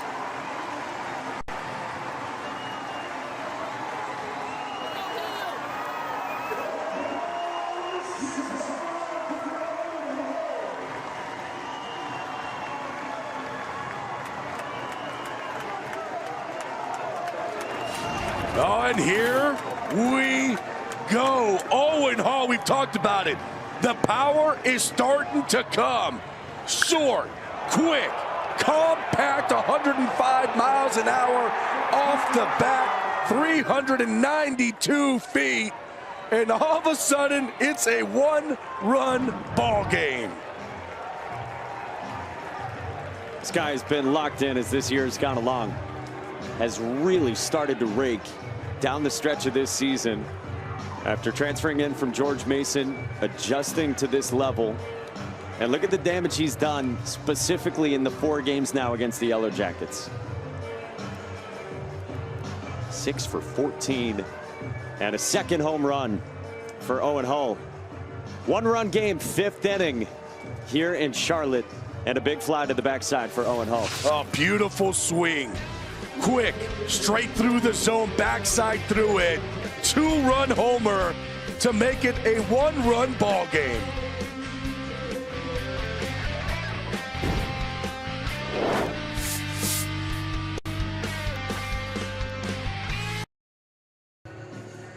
Brett Barfield did a very important bit of work when he came on and took over for Carson Ballard. But here in the 5th inning, 2-run shot from Owen Hull has tightened this game, and the Jackets go back to the pen. This UNC team, relentless. We talked about it. They're very good 1 through 9. They've got power. They've been showing off that power, especially here in this tournament. Caden Goddet comes on. He's a redshirt junior from Alpharetta, Georgia, out of Milton High School. Been a part of this Tech pitching staff the last 3 years after a redshirt 3 seasons ago. We saw him yesterday against UM, pitched in an inning and a third. Really good slider, likes to throw it. You'll see it a whole bunch. 62% of the time, he's throwing that slider. Good fastball, 90 to 93, but it's going to be a predominant slider mix. Yeah, got those 4 outs yesterday on just 16 pitches against J.D. Arteaga's Miami Hurricanes. Nobody out in the 5th inning, and this game has totally lived up to it so far. Making Winslow in the cleanup spot, the first to face Caden Gaudet. Winslow struck out on a slider his first time against Tech starter Carson Ballard. And then a single to lead off in the 4th. Came around to score.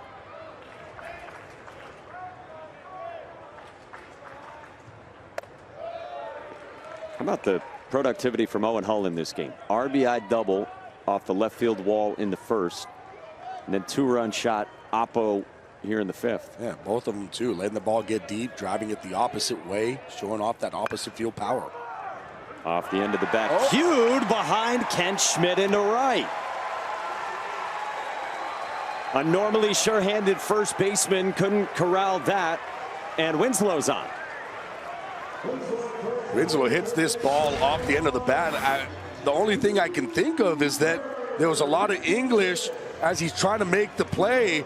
Ball kind of comes around, can't make the play. Winslow, you know what? Smith just kind of picked up his head before making the play, but this ball right off the end. And here's the thing too, with Winslow up, they were playing pool, so there was a lot of space in that right side. You could see he was trying to use that way. Ends up getting on first on the E3.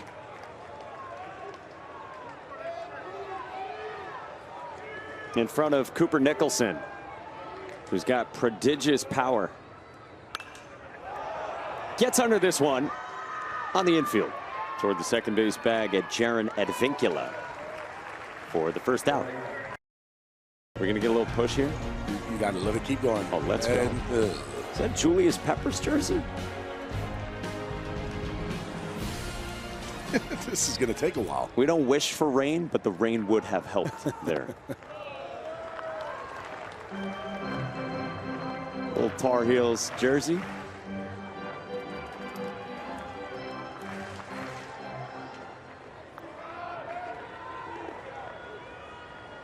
Tyler Howe's the batter. A fly out to center, and then a single up the middle and a run scored. There's the slider you mentioned from Caden Gaudet. Yeah, it's a good one. Sharp slider down in the zone. The thing is, too, is that he does have a good fastball, 93 miles an hour. So you've got to be able to respect both pitches. It's just picking and choosing which one you want to attack. I would think you would have to attack the slider because he throws it so much.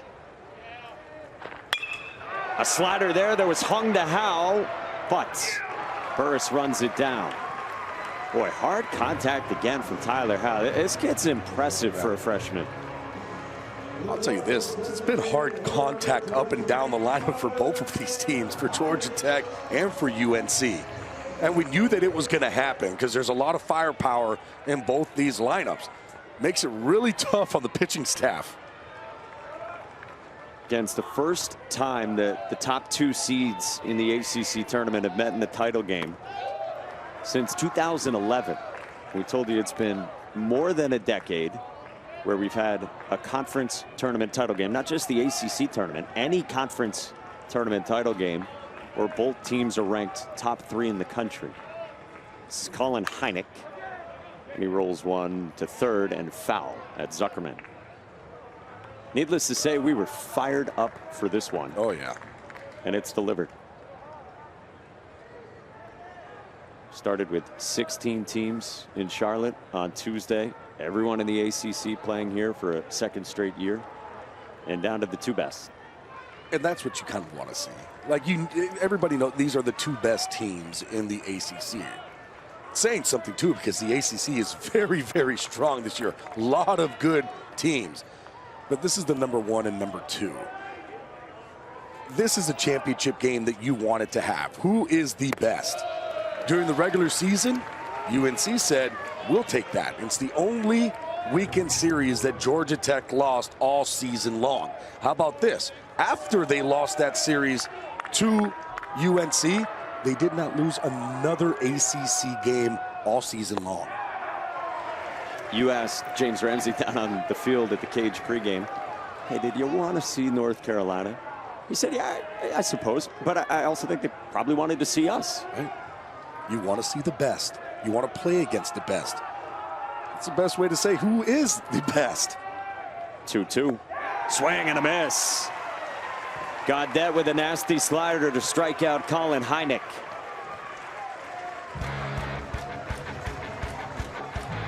This one has gone back and forth. A little topsy-turvy in the ACC championship game. That is well done.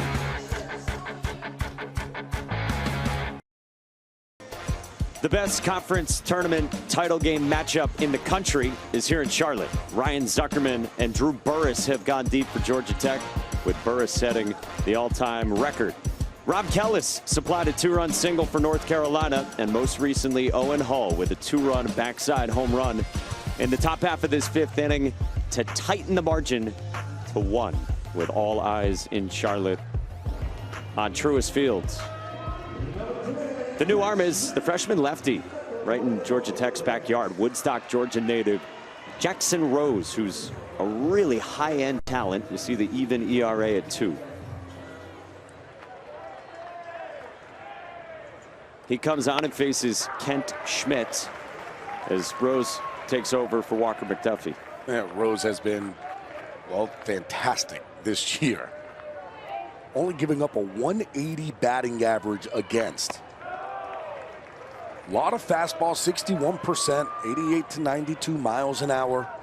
A really good slider and changeup off of it. He will throw every once in a while a sinker. Good slider there to Kent Schmidt. A strikeout and a walk for Schmidt so far against Rose, who is a top 300 overall prospect in his class according to Perfect Game. Schmidt on the ground, foul. So we knew we would see Walker McDuffie at some point today. North Carolina went to him when Folger Boaz came out of the game early. McDuffie came on in the 3rd. He gives him 28 pitches. He gets him 4 outs, 3 strikeouts. But not going to go full throttle 45, 50 pitches with him today. Yeah, it just looks like, you know what, get some work in, be ready for that regional game. I guarantee you that McDuffie was probably trying to get another inning, because that's exactly what this UNC bullpen guys will do. We even heard, too, that Caden Glauber was even trying to tell Forbes, hey, I'm ready to go, even though he threw 90 pitches in his outing. Schmidt grounds out to first. And we're not going to see Glauber today. Well, Ken Schmidt lost his toe guard trying to get to first there. If you're wondering why he wears it, because every guy has different types of protection. Last year, he missed 20 games because he had a staph infection in his toe. So you can see it coming off there on the right foot. 20 games, had to get surgery to heal that staph infection. So he said it's important for him to always wear that. Gabby, did you wear any sort of protection? Every hitter is different about just the feel of certain things they wear. Nothing. I was El Natural. The only thing I had was batting gloves on, and that was it. I tried to wear the arm guard one time, and I took a swing in batting practice, and 2 seconds later it was off. I'm like, no chance. I'm not using this bad boy. I would just get away from balls that were coming at me. These guys stay in there. I was not. I was getting out of the way. That's no joke on the staph infection. No, it's not. 1-2 on Alex Hernandez. You know, the other thing for Ken Schmidt last year, at one point he got smoked by a grounder in the eye. And so the next day for Ken Schmidt, his eye was completely shut, but he texted Danny Hall. He said, Coach, hopefully I can play today, but right now I can't really see. So I don't think you're playing. Yeah, I think that decides it. Well, why don't you come in, let the trainers look at you, take you to the hospital, and make sure we get some x-rays on that. 2-2. Hernandez stays alive. So Ken Schmidt, when he was going through all that, he wasn't traveling with the team, but he was very active on Twitter. So you were getting Georgia Tech's first baseman's thoughts on their games while they were playing, and he was watching like everyone else was. He said it sounded fun on Twitter, but it stunk. He wanted to be out there, obviously. Swing and a miss. Pretty nasty from Jackson Rose with a back foot slider.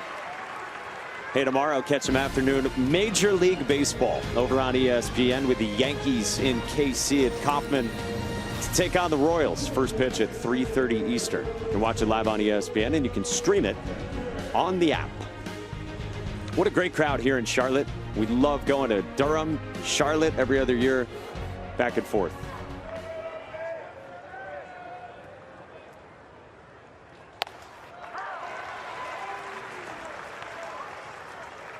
Will Baker's the batter. The Aussie DH in the 8th spot is walked, and he is grounded out to Eric Paulson at first.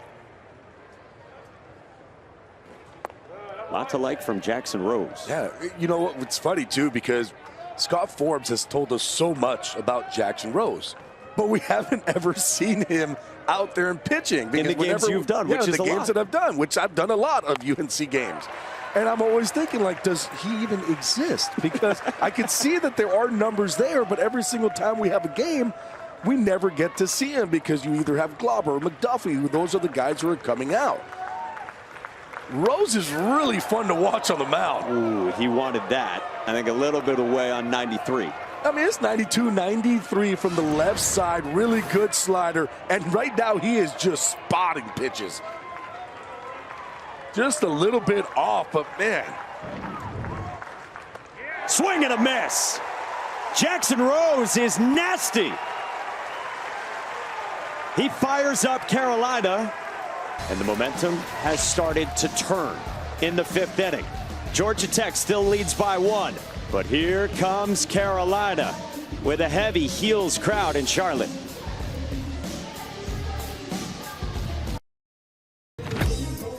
Last year, North Carolina, the ACC tournament champions. This means so much to Scott Forbes. You know he is always full throttle in a conference tournament. Hunter Stokely, Jackson Vanderbrake, some of the vets for North Carolina helped get it done against Clemson. 14-4 at the DBAP with Commissioner Jim Phillips there to celebrate with the Tar Heels, who've got another outstanding ball club this season. Eric Paulson, Scott Forbes, all smiles. They face a new arm for Georgia Tech, who goes back to the pen for Justin Shattuck. The Rutgers transfer has a 5.18 ERA. He's been up to 100.2 miles an hour exactly. You better get that foot down because you're about to see some velocity. Upper 90s. He's going to pair that high fastball with a big breaker. Fastball, curveball. He does have a changeup, but it's that old number 1 that you're going to have to worry about. Pumps in an easy 95 to start out to Eric Paulson with 8-9-1 for the Tar Heels. Paulson has walked and been hit by a pitch. UC. Another foul, nothing in 2 on Shattuck. Well, Shattuck looked like he's just getting things started. 95, that last one 96. It's straight from over the top. He likes to pair it with the curveball. Wouldn't be surprised if you see it here. Swing and a miss. What'd you say? It's a nasty curveball. Paired beautifully with those fastballs. Hey, stick around after the final out. All ACC's got you covered. Highlights, reaction, analysis from the ACC title game here in Charlotte. It's over on ACC Network. It's with those fine gentlemen. Jason Spell's looking like a rock star with the shades. Tyler Wilson on the left. Can we get him a coffee? It's been great to have him as part of our group. Danny Graves somewhere, probably hobnobbing. By the way, Tyler Wilson was a part of the last 1 versus 2 seed ACC title game. Virginia against James Ramsey's Florida State team in 2011. Rom Kellis in the air toward right. Alex Hernandez circles, and a couple quick outs for Justin Shattuck. Well, North Carolina is the gold standard as far as pitching goes in the ACC. big picture, if you haven't seen a lot of Georgia Tech this year, the big narrative with them has been always, how's their pitching? Right. Because it has struggled over the last few years. It's been better each of the previous 2 years. And it's going to be one of the big questions for them going forward. How do guys like Shattuck do in the bullpen? With what we're seeing, especially in this tournament, they're going to be just fine. This bullpen, they've got a lot of firepower in there. A lot of big arms. Curve to start to Jake Schaffner. And what do we got here? Oh, we're trying to give a souvenir. Ooh, oops. My bad. That's on me. We good? We got it? Schaffner fouls it off Lackey. That's funny. Yeah, how good would today be as a youngster? Producer Scott Matthews just said it. Yeah, like, got everything. Come here, you got big leaguers all over the place. You got a whole bunch of first-round picks out on the field. Great baseball. Top 2 teams in the ACC going mano to mano. You got a hill that you could slide off in left field. You got this view. The best skyline in baseball, perhaps. We got maybe some Italian ice there. Some cotton candy. Schaffner, well hit left field. It sends Parker Brocious back to the track to end the inning. 1, 2, 3 on 9 pitches. Middle of the 6th. Georgia Tech still up 1 on North Carolina.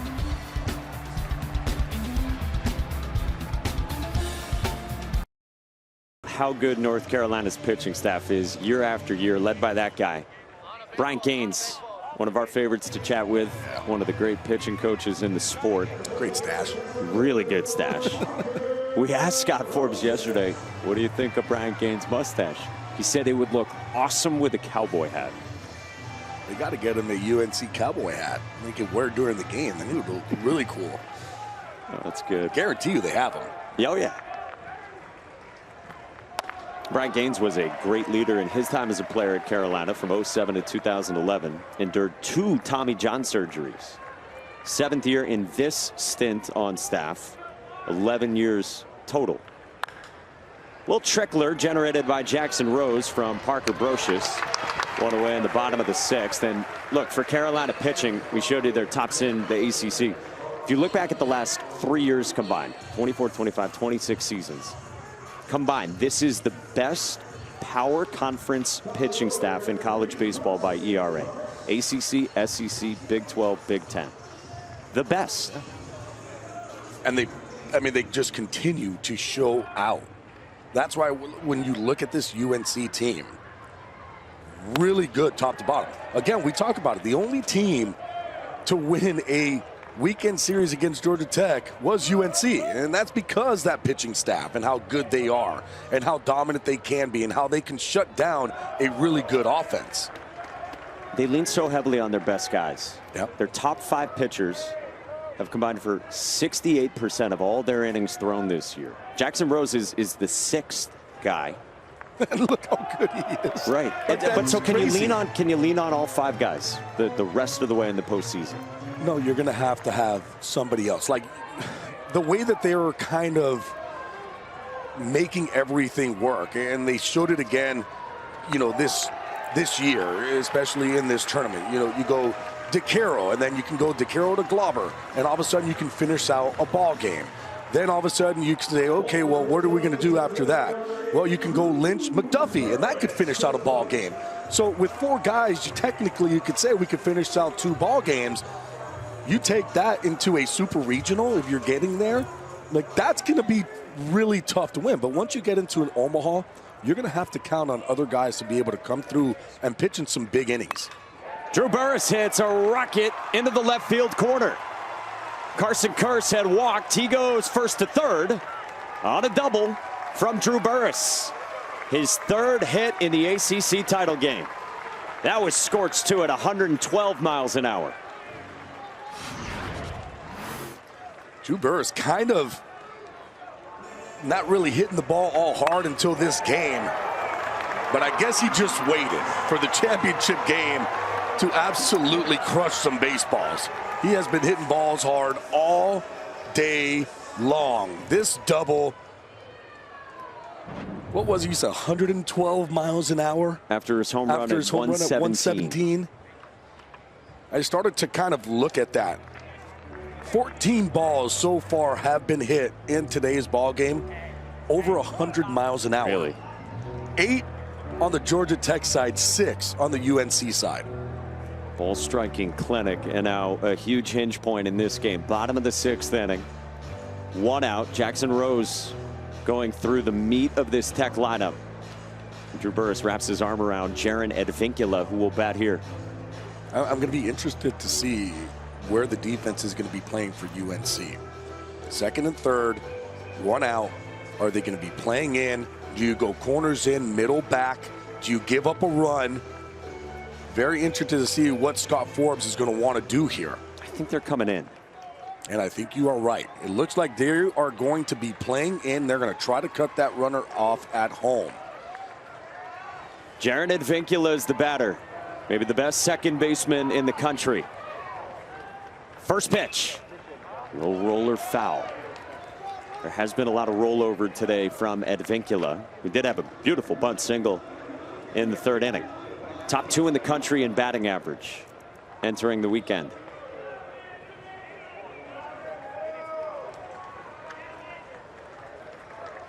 Curse at 3rd, Burress at 2nd. Jackson Rose is 0-1. Advincula squares, pulls back, and it's 1-1 against this Carolina bullpen, who got 2+ innings out of the starter Folger Boaz. And it was McDuffie, and now it's the talented freshman lefty Jackson Rose. For the brain trust of Bryant Gaines and Scott Forbes. Advincula pulls it to right. Kellis circles, and that is deep. Enough to score Curse and add insurance on a sac fly for Georgia Tech, who leads by 2.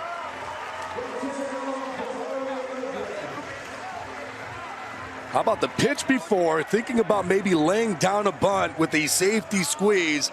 It gets taken off because of a ball. Decides, all right, well, we got to swing the bat. It's a lefty-lefty matchup. It's not going to be easy. But Advincula is able to get something up, stay on it, and just get the job done. Getting the ball to the outfield, getting yourself a sac fly. And now Jackson Rose has to face Vahn Lackey.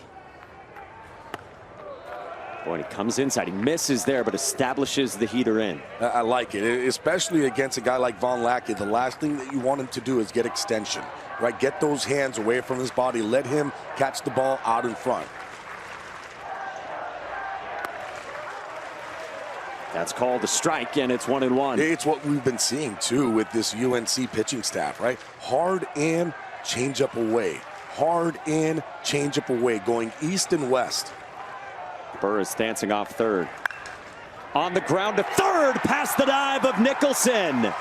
And Vahn Lackey adds another run for Georgia Tech. And it's 8-5 Yellow Jackets in the 6th. And I think that Vahn Lackey has started to realize the way that UNC pitchers are pitching, especially him.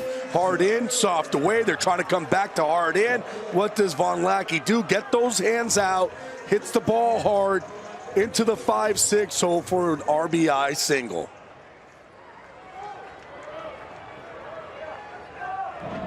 Big time answer from Georgia Tech. After North Carolina had scored the last 4 runs in this game, with 2 in the 4th, 2 in the 5th. And now a Tech answer with 2 here in the 6th. Look at the numbers for Ryan Zuckerman here at the ACC tournament in Charlotte. He homered in the 2nd, has struck out twice since, as Rose pulls the string 0-1.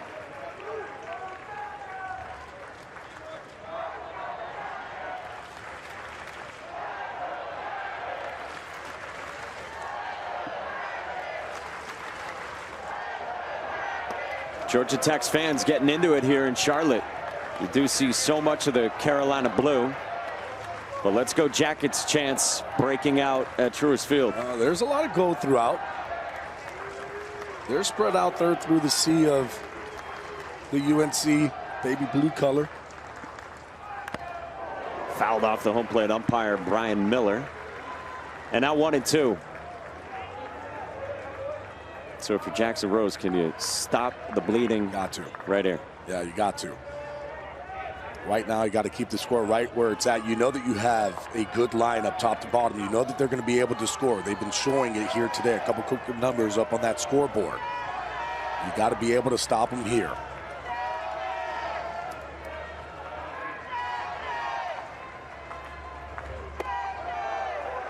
The one-out walk really hurt this inning against Carson Curse, where it just felt like momentarily that he lost it. 4 straight out of the zone, and Curse was on in front of Burress. I feel like you're going to see a changeup down and away here. Came in with the fastball soft away. Just that, and Zuckerman stroked it to right. Kellis has the range back, and he makes the catch to end the inning. Georgia Tech, though, gets 2 back. They lead by 3 through 6.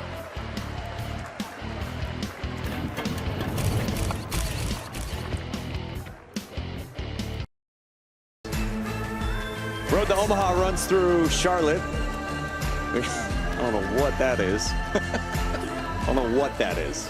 Dinosaurs. Gavin Gallagher bounces it to third. Ryan Zuckerman had to wait on the hop in time for the first out. In the top of the 7th.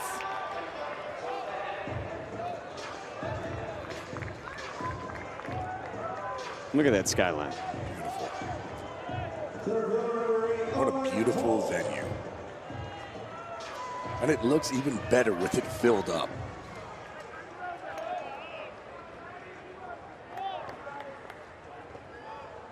Big crowd here at Truist Field.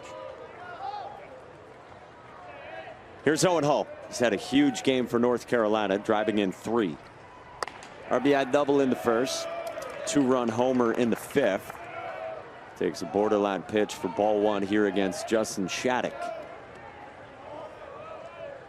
If you look at Hull's, Gabby, overall numbers, just in ACC play, he is top 6 in OPS.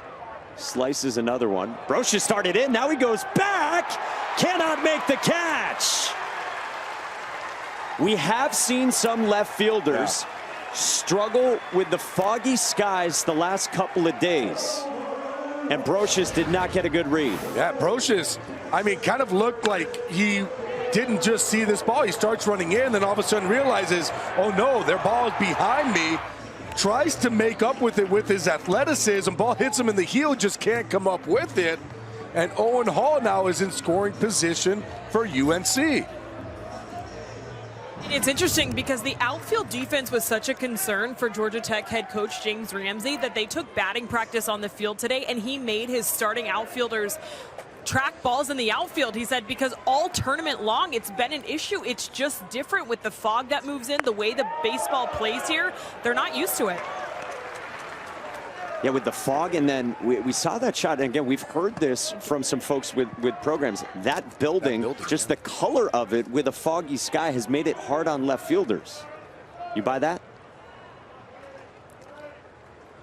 I would need to be out there to see, but I mean, look, I'm going to trust the players because we've seen, you know, probably what 3 or 4 fly balls already from left fielders where they just do not see it, and at a certain angle where they're standing, that building could be right in their eyesight. So yeah, I would have to think that there is something where because of the foggy air, they're not really able to pick up the ball.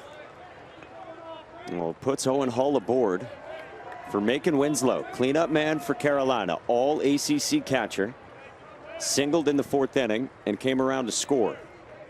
Part of 3 hits and 2 runs in that 4th as Carolina started its comeback bid. Up the ladder, did he lay off? No, he went around, according to Travis Carlson. Macon Winslow totally disagrees, and that is pivotal. Instead of 3-1, it's 2-2. Macon Winslow did not like it. Did he go? I don't think he did. Ooh, he has a case. That's why he was not happy. So 2 balls and 2 strikes. Justin Shattuck deals. This one gets past Lackey, and Hull moves up 90 to third.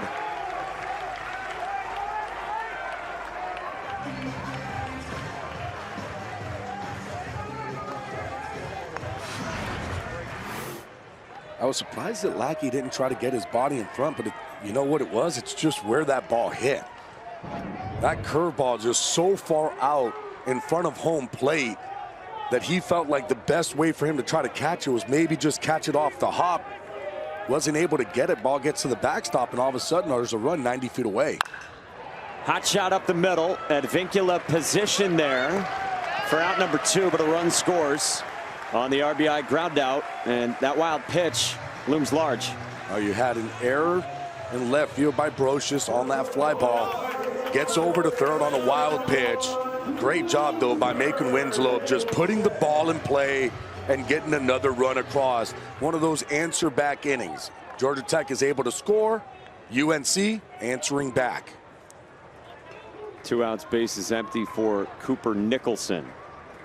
0 for 3 so far. Ground out to short, fly out to center, and a pop to second. Stung foul. Nicholson's bat has really gotten going. We saw the power on display from him yesterday. 441 feet on his home run to left for a kid who grew up 2 hours away from Omaha. Cooper says he always dreamed of playing in Omaha. He said coming to Carolina, he knew he would have a great opportunity. Yeah. Picked the right school. This team looks like they're on their way to Omaha. 1-2. Both these teams have such a high probability of getting there. Certainly, they're favorites to get there. Absolutely. You still got to win. You got to win in regionals. You got to win in super regionals. You're going to be playing against tough competition, but they're going to be the favorites. I think of Georgia Tech's offense, Carolina's pitching staff. Feel pretty confident.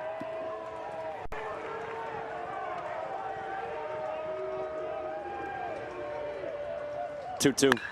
Nicholson, hot shot, right field, base hit at 101 off his bat to bring the tying run to the plate in the 7th inning.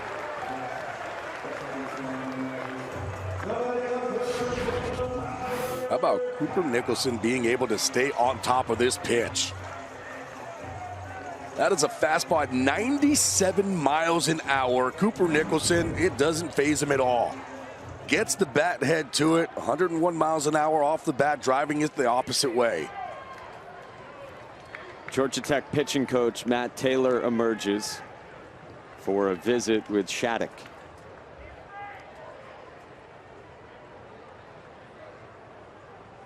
With the lefty looming in Howe to premium arms there in Georgia Tech's pen. The lefty Cooper Underwood, decorated freshman, the vet Mason Patel.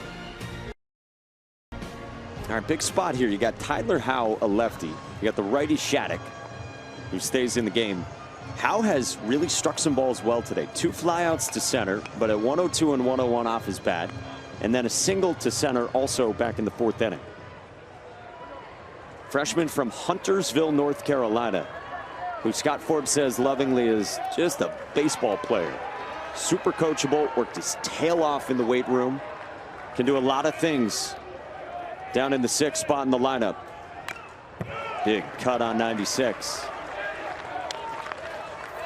With that cut, it just shows that the velocity doesn't bother him at all. That was a very nice cut, just a tick underneath it. But he's right on the fastball.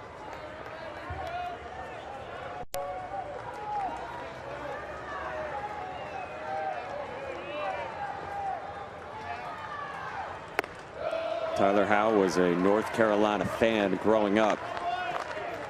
So imagine what this feels like to play in this ballpark on this stage with that much Carolina blue enveloping him. Talk about getting ready for a regional game. Good take. That's what the freshman does. 2-1. And right now he is just waiting for his pitch. If he gets a fastball here and you make a mistake over the heart of the plate, this could be a tie ball game.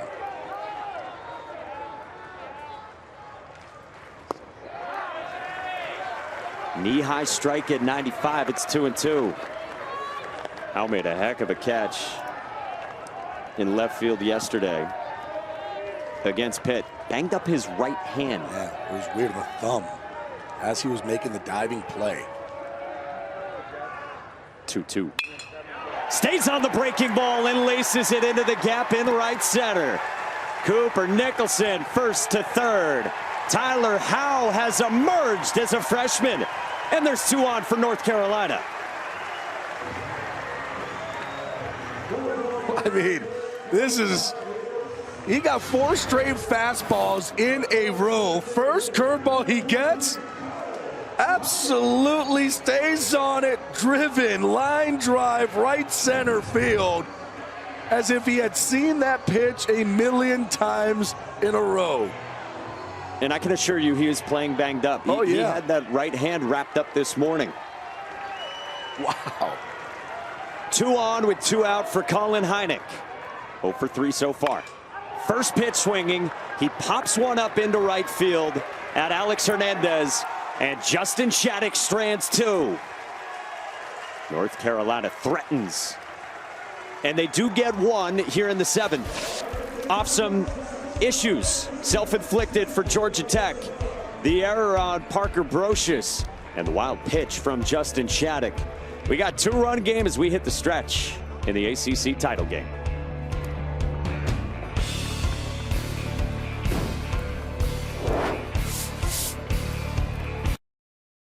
Well, if you're looking at the bats displayed in the Georgia Tech dugout, you will notice all of the stickers at the end of the bats, courtesy their great equipment manager. This is Kent Schmitz, his number 10 in hot dogs. So naturally, I was like, what's the deal here? Last year, he randomly picked up a bat, threw a hot dog sticker on it, got hits. They switched to Louisville Slugger this year, so he had to get a new bat. Decided he wanted to keep with the hot dog trend. Guys, hot dogs and hits. I don't make the rules. The entire bat last year, Taylor is in no way exaggerating. The hot dog bat was the full bat. It was just a hot dog emblem on it. Nasty from Jackson Rose, 0-2. A full-on hot dog. Oh, it was a hot dog. With condiments all over the bat, and now just on the end of the bat. I thought he was in like a hot dog eating competition that he won, but no, it was a hot dog bat. Kobayashi lays off. It's 1-2 on Kent Schmidt.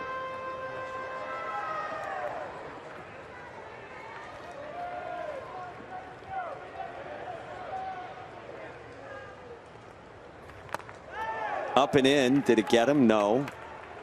2-2 on Schmidt. Fun guy. Last year he had the hot dog bat, and he also had the walk-up song of Holla Back Girl.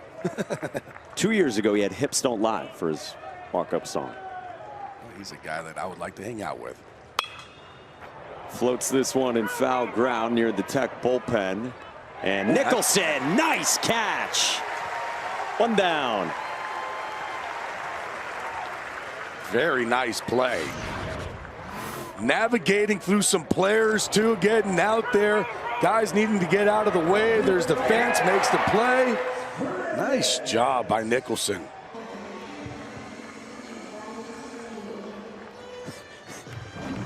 And the mother in the stands pointing at him. Did you see that?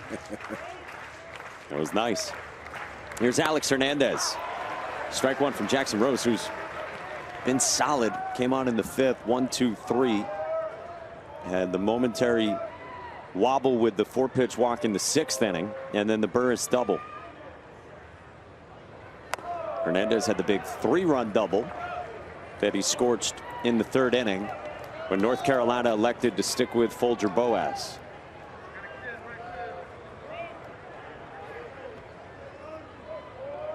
(8-6) in the ACC title game. A lot of sharp movement to that from Rose. I mean, that's coming through as a changeup, but it has kind of cutting movement. I think it's a slider. I don't think it's coming through as a changeup. When you start to look at the RPM speed on it, I think it is a changeup that he kind of gets around. Hernandez pulls this one in the air to left, and that'll short hop off the wall. Howe got to it quickly. His throw to second on a hop. The tag is late. Hernandez doubles off the wall.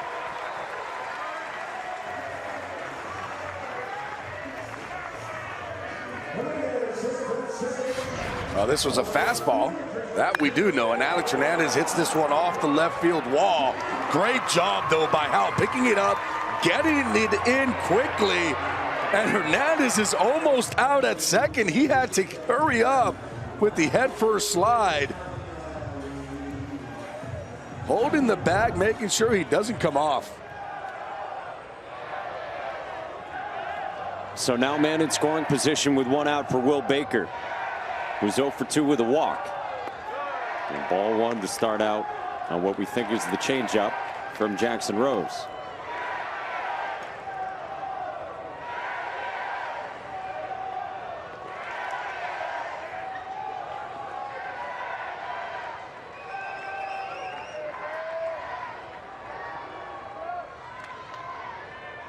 One-zero.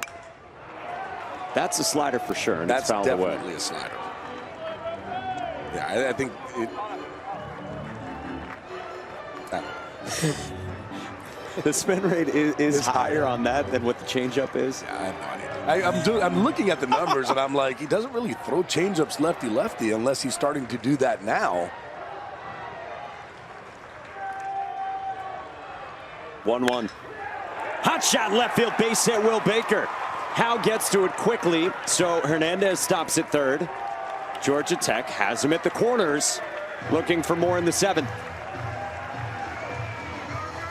And does North Carolina make a change here? Hernandez, he couldn't really take off early because that was a line drive. It looked like it could have been close to Nicholson, so he had to hold. That's why he wasn't able to score, and it looks like they're going to go to the bullpen.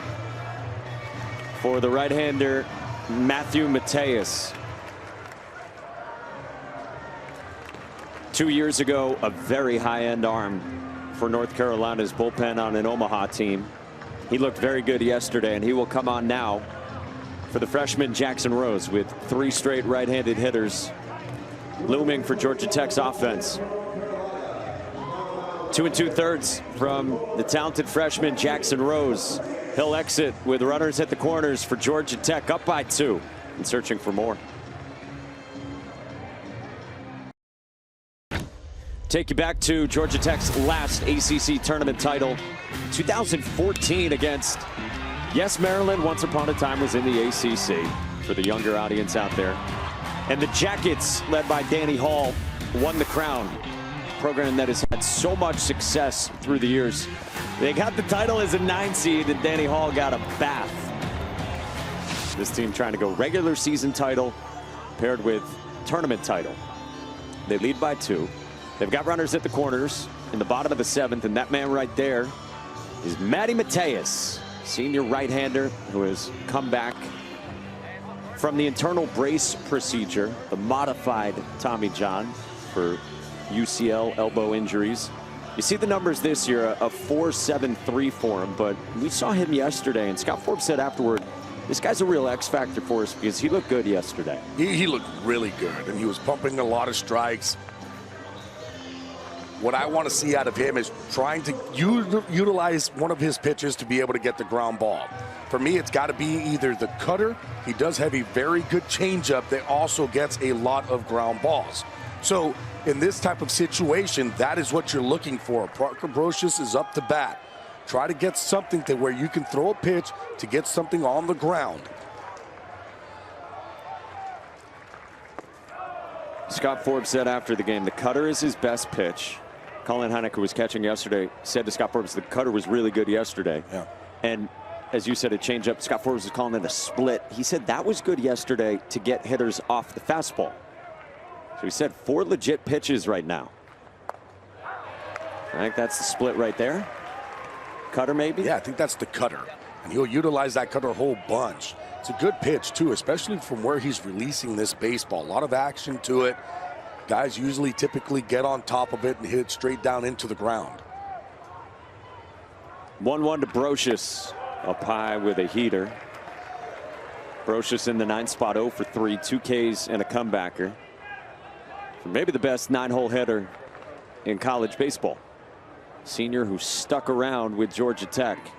Plenty of experience, but not an everyday guy until down the stretch.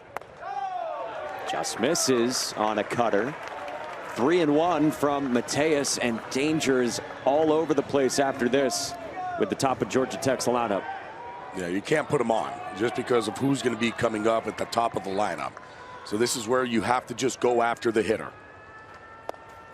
Brocious was geared up for a 3-1, didn't pull the trigger.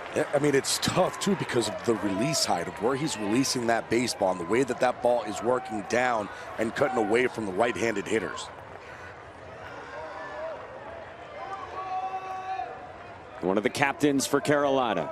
Huge pitch here. Brocious stays alive. That's the thing, too, pairing that cutter at the top of the zone with that four-seam fastball. The four-seam fastball can get to about 92 miles an hour. Right now, it's been about 89, 90. Scott Forbes says Mateus has ice water in his veins. 3-2. Down. Good take by Brocious. He's fired up after he walks to load the bases for the leadoff man, Carson Curse.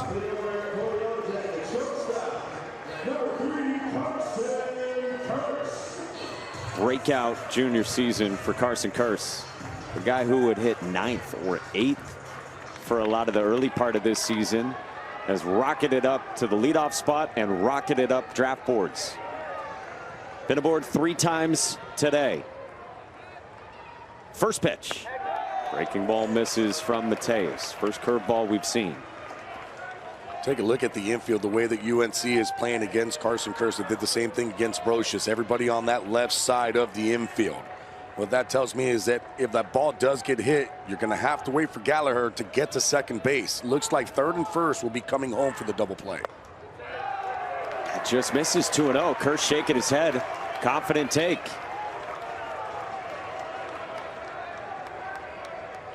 Georgia Tech knew that the Carolina book pitching-wise is pitching away. Well, curveball, now cutter, missed the way to Curse. 2-0. That misses away. 3-0. Which to me is crazy because it's almost like you're pitching away from the shift that you have set up. Because right now you're basically telling Curse, go ahead and hit a ball to the right field or into that second base area. And if that happens, that's 2 runs that are going to be coming in to score. 3-0. Curse takes a strike. Just grabbed the inside part of the plate. 3-1.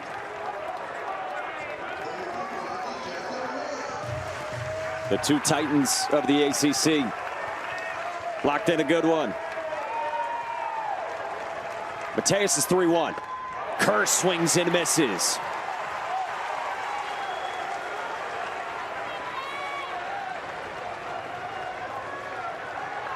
Drew Burress would be next for Georgia Tech.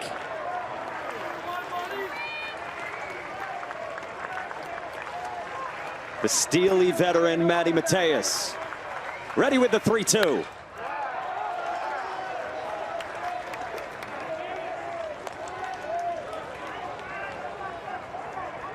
Curse has been outstanding this year, bat the ball, and he's got that guy behind him in Drew Burress. Yeah, right now, if you're Curse, everything is out over the plate.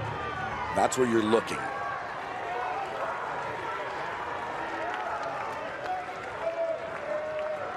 The 7th pitch. Curse strikes out. 2 down. That's a big time pitch by Matty Mateus. All the way back. Big fastball, top of the zone. 2 outs with bases loaded, and you know there's going to be emotion. But no, there's not. There's still job to be done. Against Drew Burress, who has been locked in today. This one gets past Macon Winslow. Alex Hernandez scores. 9-6 Jackets.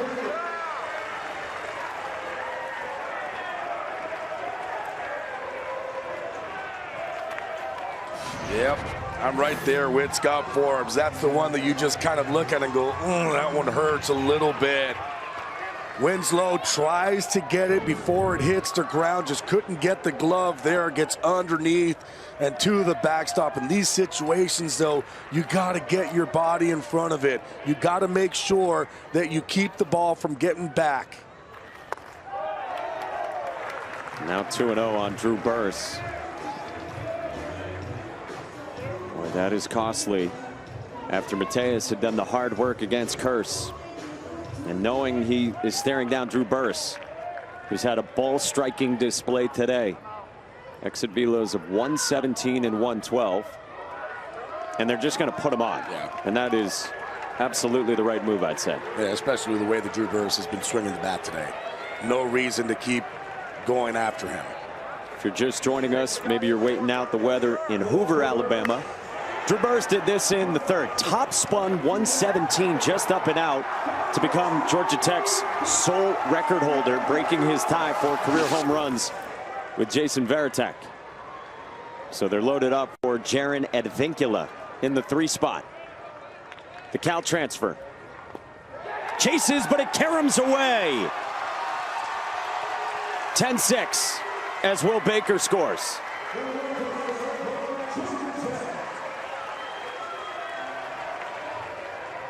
Now this one is a little bit different. This one, Winslow does try to get his body in front of it. They have that knee in the ground trying to steal some pitches. It's harder to keep those balls in front when you're blocking. That one gets away as well. That's 2 runs that have come in to score because the ball gets to the backstop. At times this year, Scott Forbes has raved about the catcher position defensively. I mean, you've covered them a lot. Yeah, this for sure. The 2 pitches down have cost North Carolina here in the 7th. Look, they have 2 catchers that are very good behind home plate. They got Heineck and they got Winslow.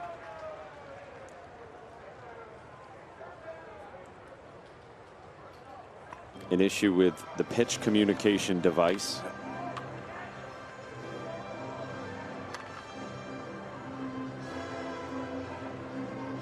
As Georgia Tech has added 2. They got the double from Alex Hernandez. Single from Will Baker backside. Parker Brocious had a hard-earned walk against Manny Mateus when he came on. And a couple wild pitches as they've both been scored.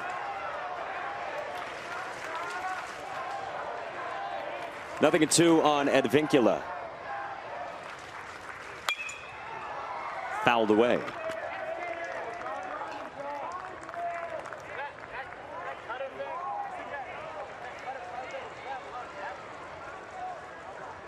Vahn Lackey, you can hear him. He's talking to his dugout. He said that cutter slider thing, does it have a lot of depth, is what it sounded like he said. Georgia Tech talking over Mateus's mix. Fouled away. It's that pitch that they're talking about, because it is a cutter, but it has a lot of downward movement. It's almost like a slider is what he's throwing. Now, he does have a slider. Just the slider's not as hard as that cutter, but they're both going to act the same exact way. His sliders anywhere from about 78 to 83 miles an hour. These are about 85, 86. On the ground, foul.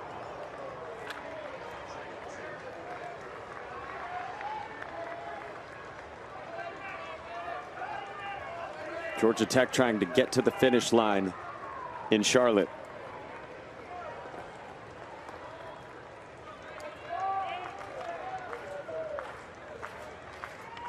Two on, 2 out, 0-2. Winslow smothers this one, but it caroms away, and Brocious scores.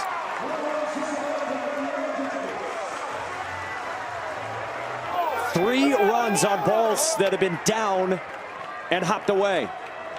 And Winslow this time is able to get his body in front of it. The problem is that his shoulders were not squared to the pitcher. They were still off. So as he's trying to get it there, you can see him trying to get that left shoulder in, hits him off the side, is not catching it in front, gets away from him, and another run comes in to score.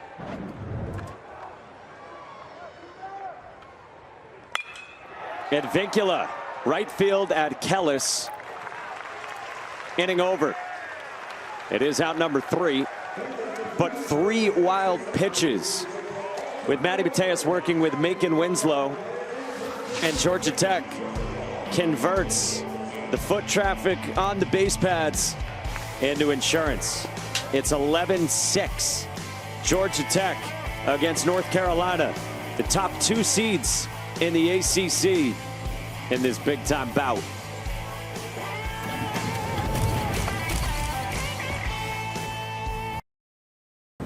The prize in Charlotte is this: a trophy to be lifted by one of these 2 teams. Both these teams with 9 ACC baseball championships. Historically, Clemson has the most with 11. So the winner of this one is one off of Clemson with their 10th.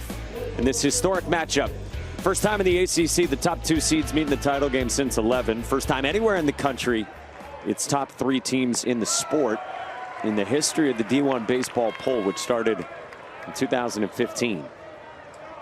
3 runs off dirt balls from Matty Mateus that got away from Macon Winslow. Put the lead at 5 for Georgia Tech, and they go to the pen for Cooper Underwood. Very talented freshman. He's made now a dozen appearances this year. This was a guy who was drafted in the 12th round by the Brewers, but turned that down to be a Yellow Jacket.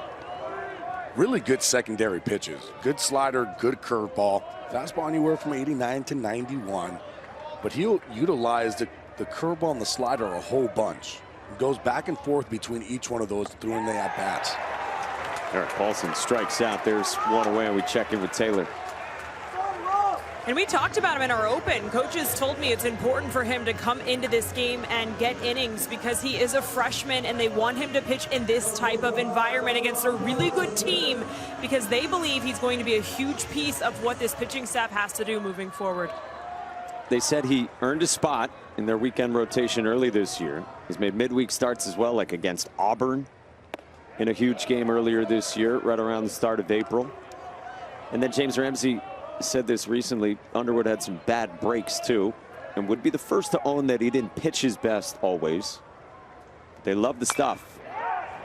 Ball and a strike on Rom Kellis in the 9 spot. Yeah, what I saw too, just in that, not that pitch, the pitch before was that fastball in, especially to righties. If you're going to be on the mound and you're going to be able to utilize that curveball and that slider, you got to be able to open up that part of the plate. By doing so is throwing that fastball in. Then all of a sudden, guys have to speed up. Now your curveball, now your slider is going to play for some swings and misses.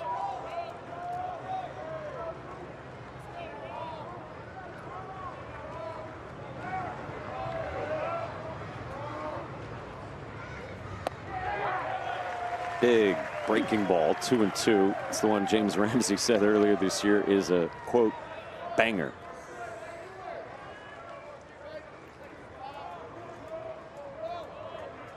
Two balls and 2 strikes on Rom Kellis, who had the 2-run single in the 4th. Chopper foul. Start thinking ahead about Georgia Tech. Postseason pitching. I think you feel as good as you have in a while with where their pitching is. Tate McKee's their Friday guy, who's phenomenal. Dealt with a blister in his tourney debut here the other day, but seems to be fine. No worse for the wear. On the ground, left side at short. Carson Curse up with it for out number 2. Yeah, James Ramsey did it smart on that one. Game 2 starter here was Jackson Blakely. He looked good yesterday. Very good. Trophy looks good too. And then you got Carson Ballard, kind of veteran strike thrower you saw today. Big bullpen weapon is Mason Patel, one of the best relievers in college baseball the last 2 years. We'll probably be seeing him for that 9th inning. The thing is that you are completely right. The whole entire thought process with Georgia Tech has been, is their pitching good enough? All we have seen all year long is that it is. Especially with the lineup that you have. And there's something to be said also that when your offense is scoring so many runs, it takes a lot of pressure off that pitching staff. No question. 1-1 on Jake Schaffner, leadoff man for North Carolina. North Dakota State transfer has been awesome this year. Big draft prospect as well.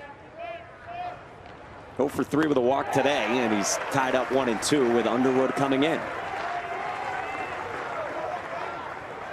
At Georgia Tech this year, if you look at just ACC play, they tied for 1st in ERA, league play, with Carolina.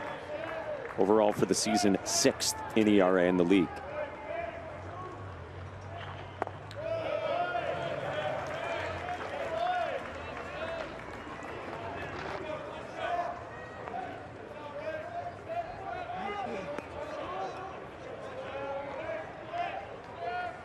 Two. Full count on Schaffner. And if you're just flipping around the college baseball dial or casual college baseball fan, these teams are both projected to be top 4 overall national seeds by D1 Baseball. Schaffner walks for the 2nd time today, and a 2-out base runner for North Carolina. Coming into today, Georgia Tech projected as the number 2 national seed behind UCLA, Georgia at 3, North Carolina at 4.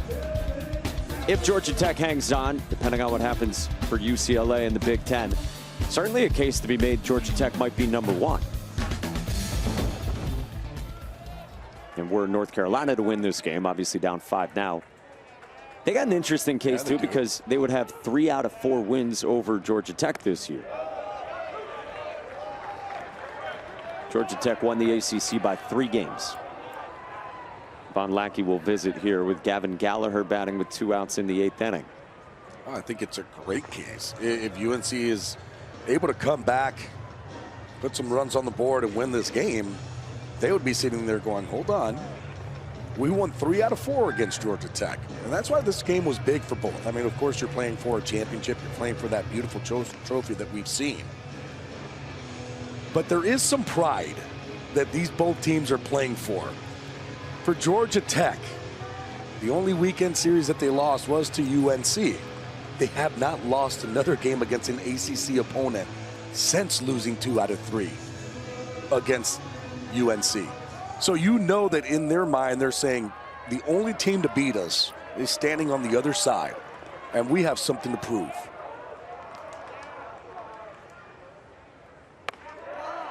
Underwood lands a strike to Gallagher. By the way, UCLA coming up this afternoon in the Big Ten tournament title game against the number 14 team in the country, Oregon, who our friend Mike Farron tells us had a very impressive performance against Nebraska. This one down and in, and no swing from Gallagher. So all right, UCLA, Georgia Tech head-to-head. RPI, we know that. DSR is another metric that gets used a lot. It's more predictive and forward-looking instead of just backwards-looking and what you've done with your resume. Absolutely a case to be made for Georgia Tech as the number 1 overall national seed.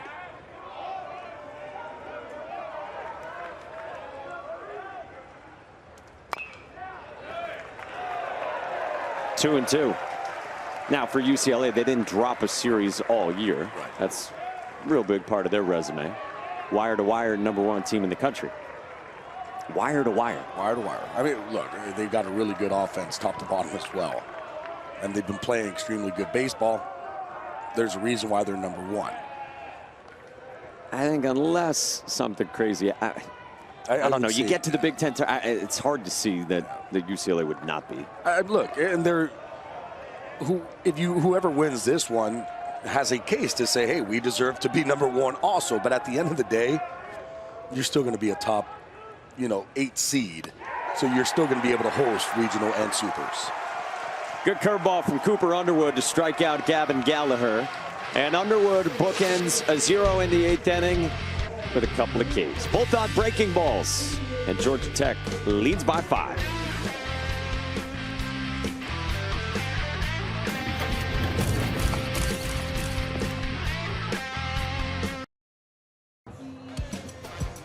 That is the trophy here in the ACC.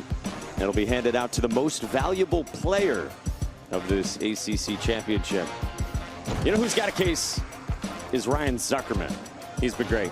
He has been absolutely fantastic. He's just showing off the power. That's all he's done in this tournament. Hitting balls extremely hard and hitting them out of here. And a big one here today to get Georgia Tech on the board. For all the home runs this team has hit, Ryan Zuckerman is their leader.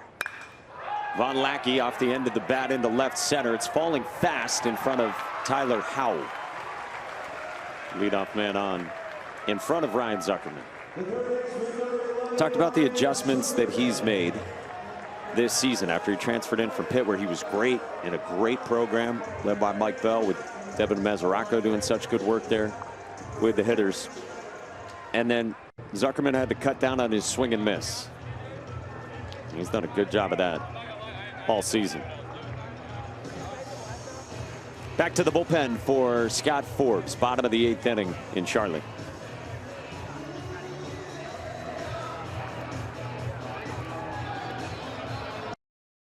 Georgia Tech's offense, the best in the country. 11 runs today on a dozen hits, 6 walks, the big bats delivering. And matching the entire output they had offensively in the 3 games in the series at the Bosch and Chapel Hill against Carolina in the regular season.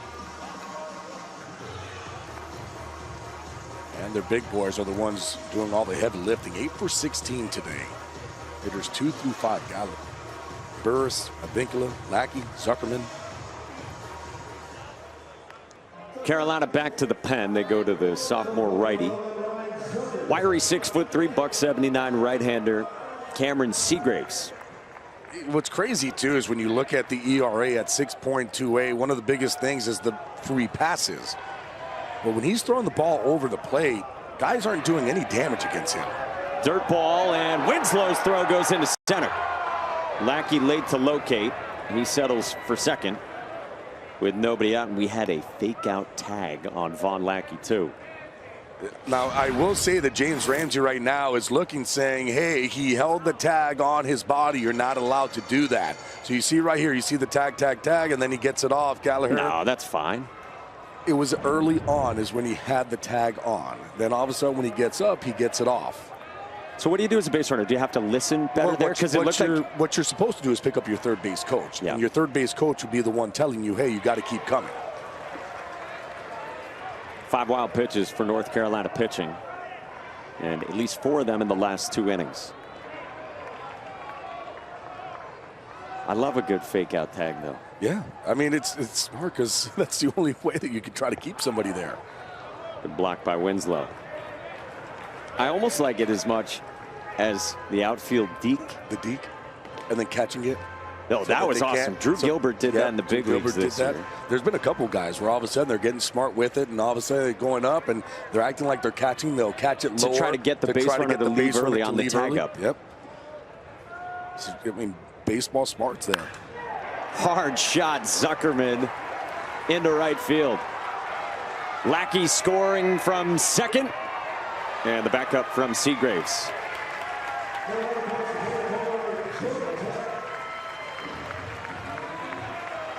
No, we told you Ryan Zuckerman's got a good case for MVP of the ACC championship, and he's only furthering his cause.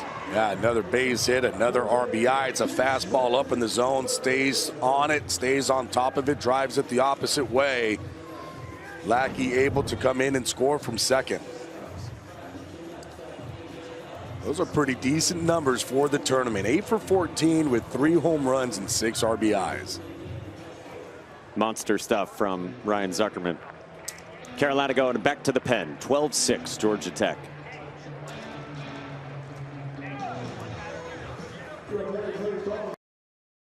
Yellow Jackets legends through the years. Kevin Brown, great arm. Jason Varitek, Golden Spikes Award winner. Nomar Garcia-Parra, Mark Teixeira. So many great players who have come through the flats. And then Catcher U is what it says on Vahn Lackey's chest protector. With guys like Matt Wieters over the years. And another guy right there, Vahn Lackey. Let me ask you this about Vahn Lackey. Because James Ramsey said yesterday he thinks very quickly Lackey's going to get to Double-A once he gets the Pro Bowl. I think he might even start off in Double-A, but yes. He said next year he thinks Lackey could be in the big leagues. There's a possibility. How do you think he'll translate to Pro Bowl? I think he's going to translate great to Pro Bowl because when you kind of look at his swing, it's going to play. It's not one of these swings where you look at a guy and you're like, I don't know if that big swing is going to be able to transition, especially with fastballs. It's quick hands. He's through the zone. He has a bunch of power.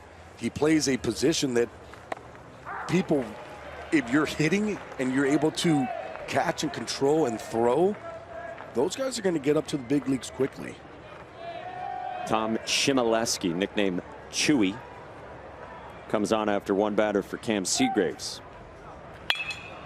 Ken Schmidt on the ground, right side, diving stab, Gavin Gallagher, what a play.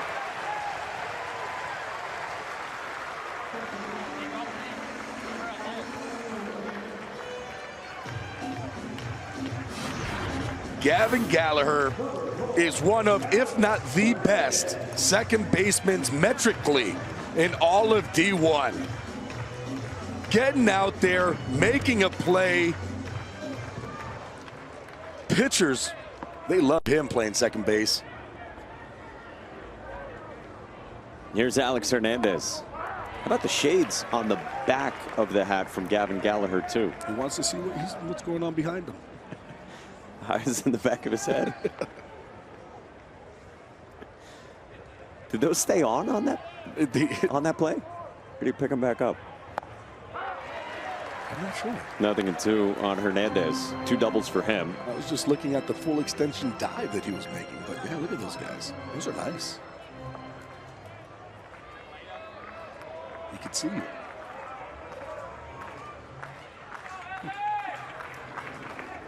This one caroms away from Macon Winslow. Zuckerman to third. Yeah, just can't keep that ball in front of him. We saw last inning, ball getting by him and ended up being 3 runs. That one gets away. Zuckerman now 90 feet away. Infield in for North Carolina. Now he hasn't played in a little bit, so you can see there's still a little bit of rust maybe behind home plate.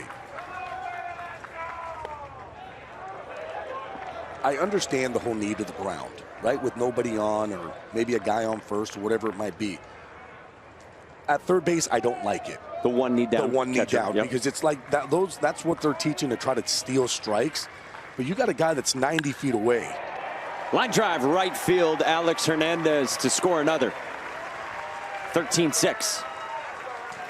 I want to be able, for my catcher, to keep that ball in front. And I know that they work on it and they're able to do it, but I like that traditional, make sure that you're getting that glove down, you're squaring up your body, and you're just keeping it there rather than trying to steal a strike at this point. These umpires are so good now that they're able to see whether it's a strike or ball without you trying to steal those pitches. I don't mind with maybe a runner on first if you want to do it, but runner on third, got to keep it in front. Will Baker serves the first pitch into center at Owen Hull. 2 down.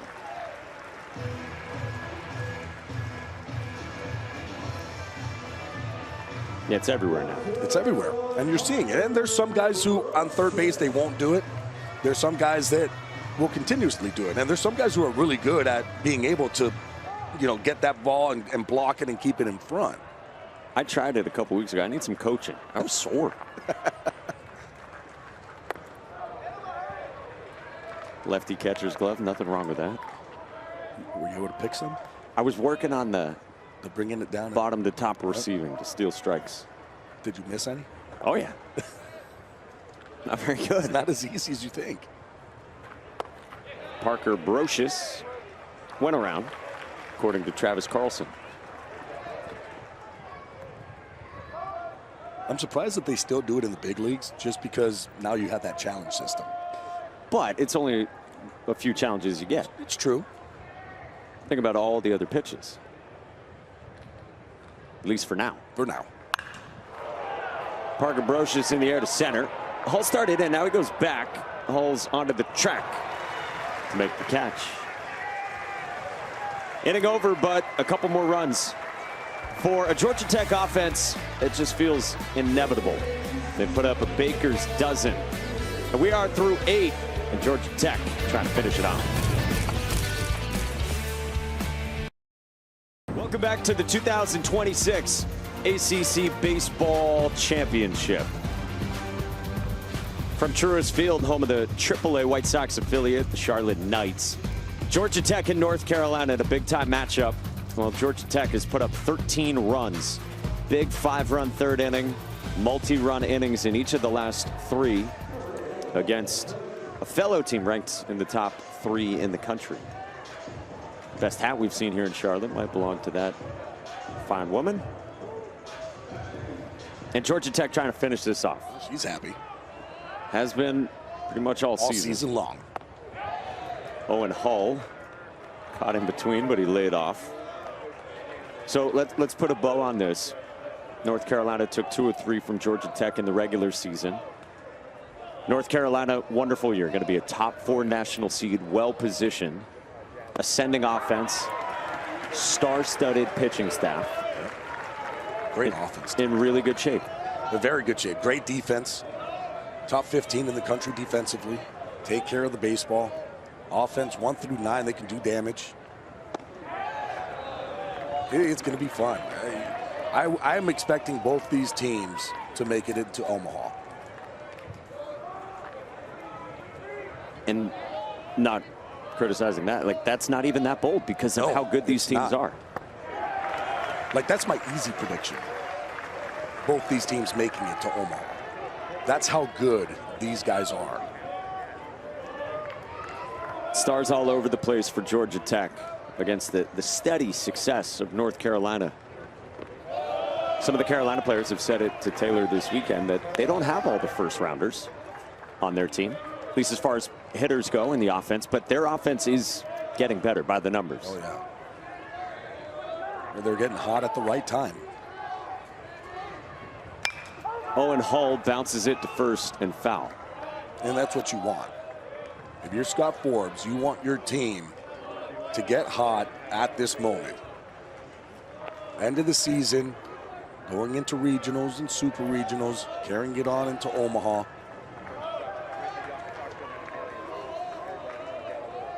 Cooper Underwood's 3-2. And then for Georgia Tech, high expectations. You knew how much returned from last year's team. The youthful energy of James Ramsey at the helm, former associate head coach, promoted when Danny Hall retired. And they have delivered on all the hype and expectations. Hall gets aboard for Carolina to start the 9th inning. Playing with confidence. And that's what you're seeing in this Georgia Tech lineup. Every single one of them has a chip on their shoulder. They know how good they are as a team. They're playing with that confidence. Shown it in this tournament. They've shown it basically since they lost 2 out of 3 against UNC. They have just been getting wins after wins. Here's Macon Winslow, cleanup man. With all due respect to UCLA, Georgia Tech is the best group of position players in the country. I would agree. And by the numbers, it's inarguable.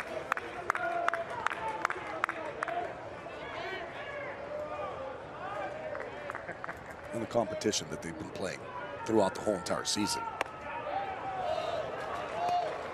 Ball and a strike on Winslow. No ACC series is an easy one. They've made them look easy. And that's hard to say. Only stymied by North Carolina. And now for Georgia Tech, it's can you keep this going and avoid a slip up? Because let's also put in the context of Georgia Tech program history-wise. Not only have they not been to Omaha since 2006, they haven't been to a super regional in 20 years since 06. Winslow hooks it foul. That changes. I mean, that's crazy. Yeah, that's going to change. And the reason why I say that's going to change is because we've been down there. We've seen these guys hitting BP and the way that they're talking, the way that they're interacting with one another. You even saw it a couple innings ago when Vahn Lackey was hitting and he's asking his teammates about certain things. This team is really together and they have that one goal. This one hits Winslow on the back foot. So a walk and a hit batter. Hull and Winslow on to start the Carolina 9th, down by 7. Now this is one of the other things too that you do like about this UNC team. They're not going to give up. They're going to keep pushing. They're going to keep going. They're going to play until that last out. James Ramsey comes out with activity in the bullpen. He has had Mason Patel available today. Patel's their stud reliever. And James Ramsey deciding if he needs to go to it with a 7-run lead and the first 2 on with nobody out in the 9th inning. Mason Patel is saying, let me take this ball. And James Ramsey's going to make the move. He's going to say, here you go. You got the ball. Not messing around. Mason Patel will enter this game for Georgia Tech to try to finish it off in Charlotte.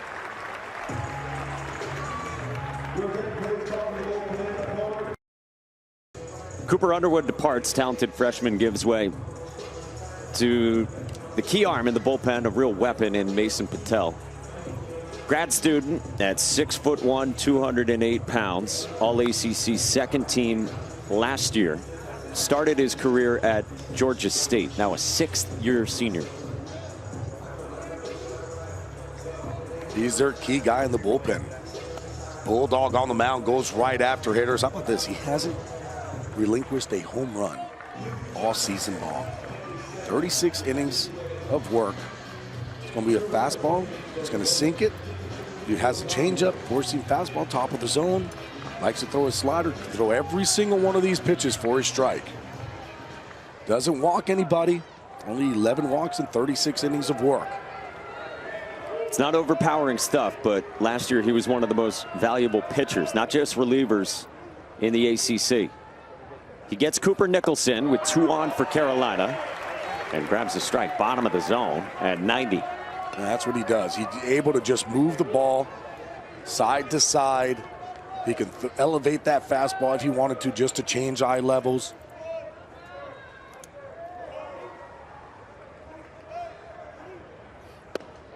Patel's pitching on 2 days rest. He came on Thursday in the 6th inning with Georgia Tech down in that game against Virginia 6-5.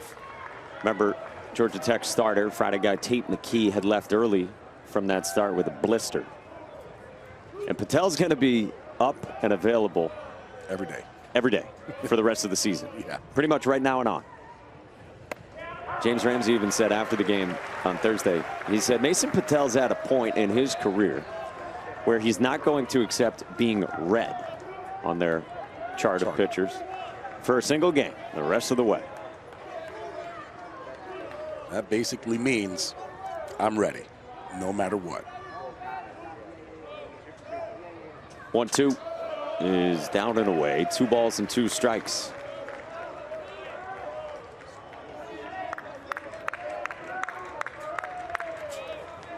Two teams ticketed to shape up with good runs for the postseason.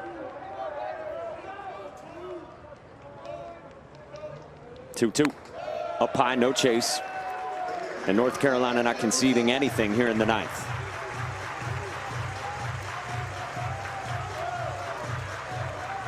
The Georgia Tech program that went to Omaha 94, 02, and 06. 3-2. Yanks loaded up.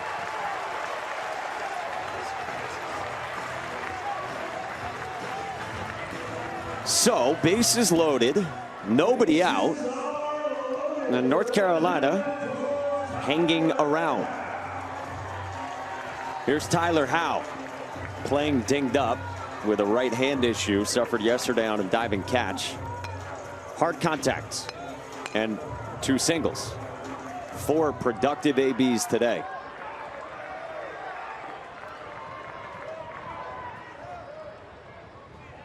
First pitch, breaking ball from Patel to start. You don't really see Patel walking anybody. We talked about it, only 11 walks, make it 12 now.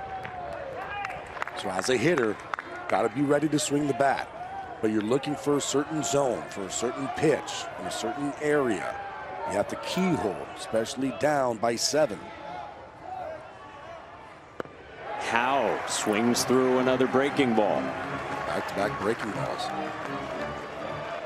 And now Patel, I mean, those are great spots. Down in the zone. I wouldn't be surprised if he goes even a little bit lower with that pitch. Trusting in Vahn Lackey to keep that ball in front of him.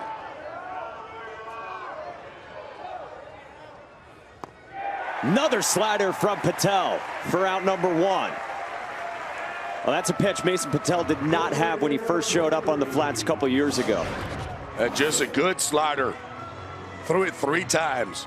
Every single one of them just went lower and lower and lower, and Tyler Howell swings through all three. Base is still loaded for Colin Heineck. 0 for 4, couple Ks, a ground out to short and a fly out to right. Another slider from Patel. When he showed up, he was fastball, changeup. Last year, with the addition of the slider, that helped. And then the fastball added some juice last year too.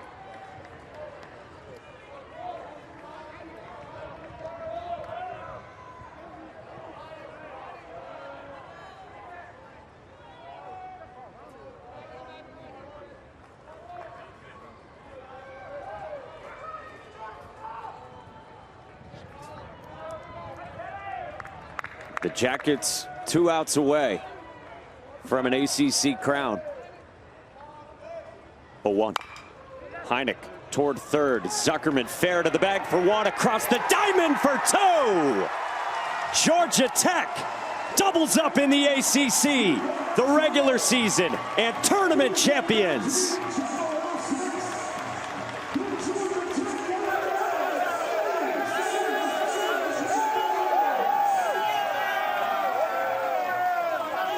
For the first time since 2014, Georgia Tech, ACC champions.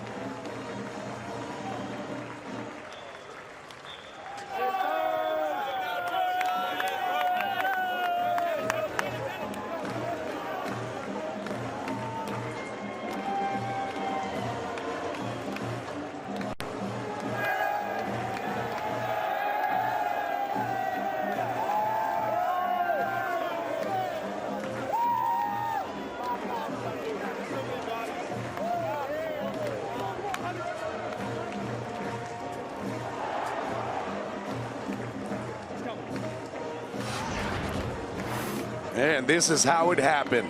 A double play. Zuckerman coming to get it, steps on the base, throws it over to first. And congratulations to Georgia Tech on not only winning the regular season ACC, but winning the ACC championship and taking home the trophy. With their stars leading the way. There's Burress coming in. Wanting to hug and play and jump around with his teammates. Special moment for all these players. And the first-year head coach, James Ramsey, promoted to the big chair this year with a roster that had so many expectations on it. And they lift the trophy in Charlotte.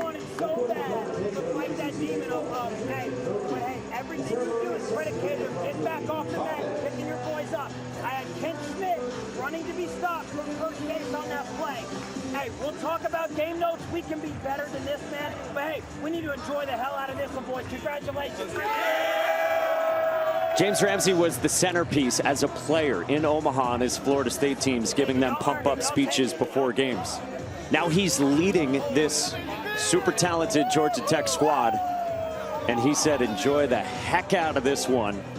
Regular season and now tournament champions. A lot of expectations to start off the season with this Georgia Tech team.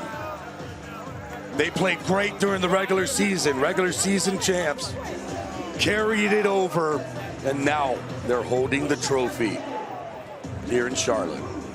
So much youthful energy with James Ramsey and stars all over his roster, including Drew Burress with Taylor. ACC tournament champions. What makes this group so special? Man, I mean, I just love these guys so much. I mean, I wake up every day and thank God that I'm so blessed to be a part of a team like this. I mean, it is so special because of the fact that legitimately every single one of these guys on this team are pulling in the same direction. In today's college baseball, I feel like it's so hard to get guys that aren't 1 foot in, 1 foot out, ready for the next opportunity. But these dudes all want to win. We all want to win a national championship. We all want to win an ACC regular season, and we all want to win an ACC tournament. So that's exactly what we did. And you personally, you told me you wanted that home run career record. You got it. What does it mean to you? Oh, that was awesome. I mean, there's so many greats that have been at Georgia Tech. I mean, all over the place in the MLB and in college baseball. It's so cool to to finally have my name at the top of that one. It took a little longer than I would have wanted it to, but I'm glad we got it out of the way. What will you do with the baseball? I'm not sure yet. I'm surprised. I'm glad it hit off the wall or hit off the rail instead of getting out of there, because my grandma would have been tackling people in the outfield for it. So. But we'll probably put it in a box and put it in my room for sure. You have that C on your chest. You're the leader of this group. You told me this was important, but Omaha was the #1 goal. What will you tell this group after today? Hey, I mean, at the end of the day, this is another win for us. This is another check box that we set at the beginning of the year was to win the ACC tournament. But at the end of the day, I mean, Omaha's the goal. Like I said, I mean, it's so special what this group is and what this group can do. And this is just another win at the end of the tunnel for us. Congratulations. Thank you. Mike? Taylor, Drew Burress has been the big man on campus for 3 years. He pilots this team to an ACC tournament championship. That is a special, historic squad that we've watched all season on the flats.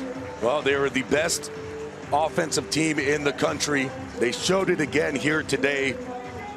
Very good 1 through 9. This is going to be a team that you could see maybe holding up another trophy at the end of the year. And a bat for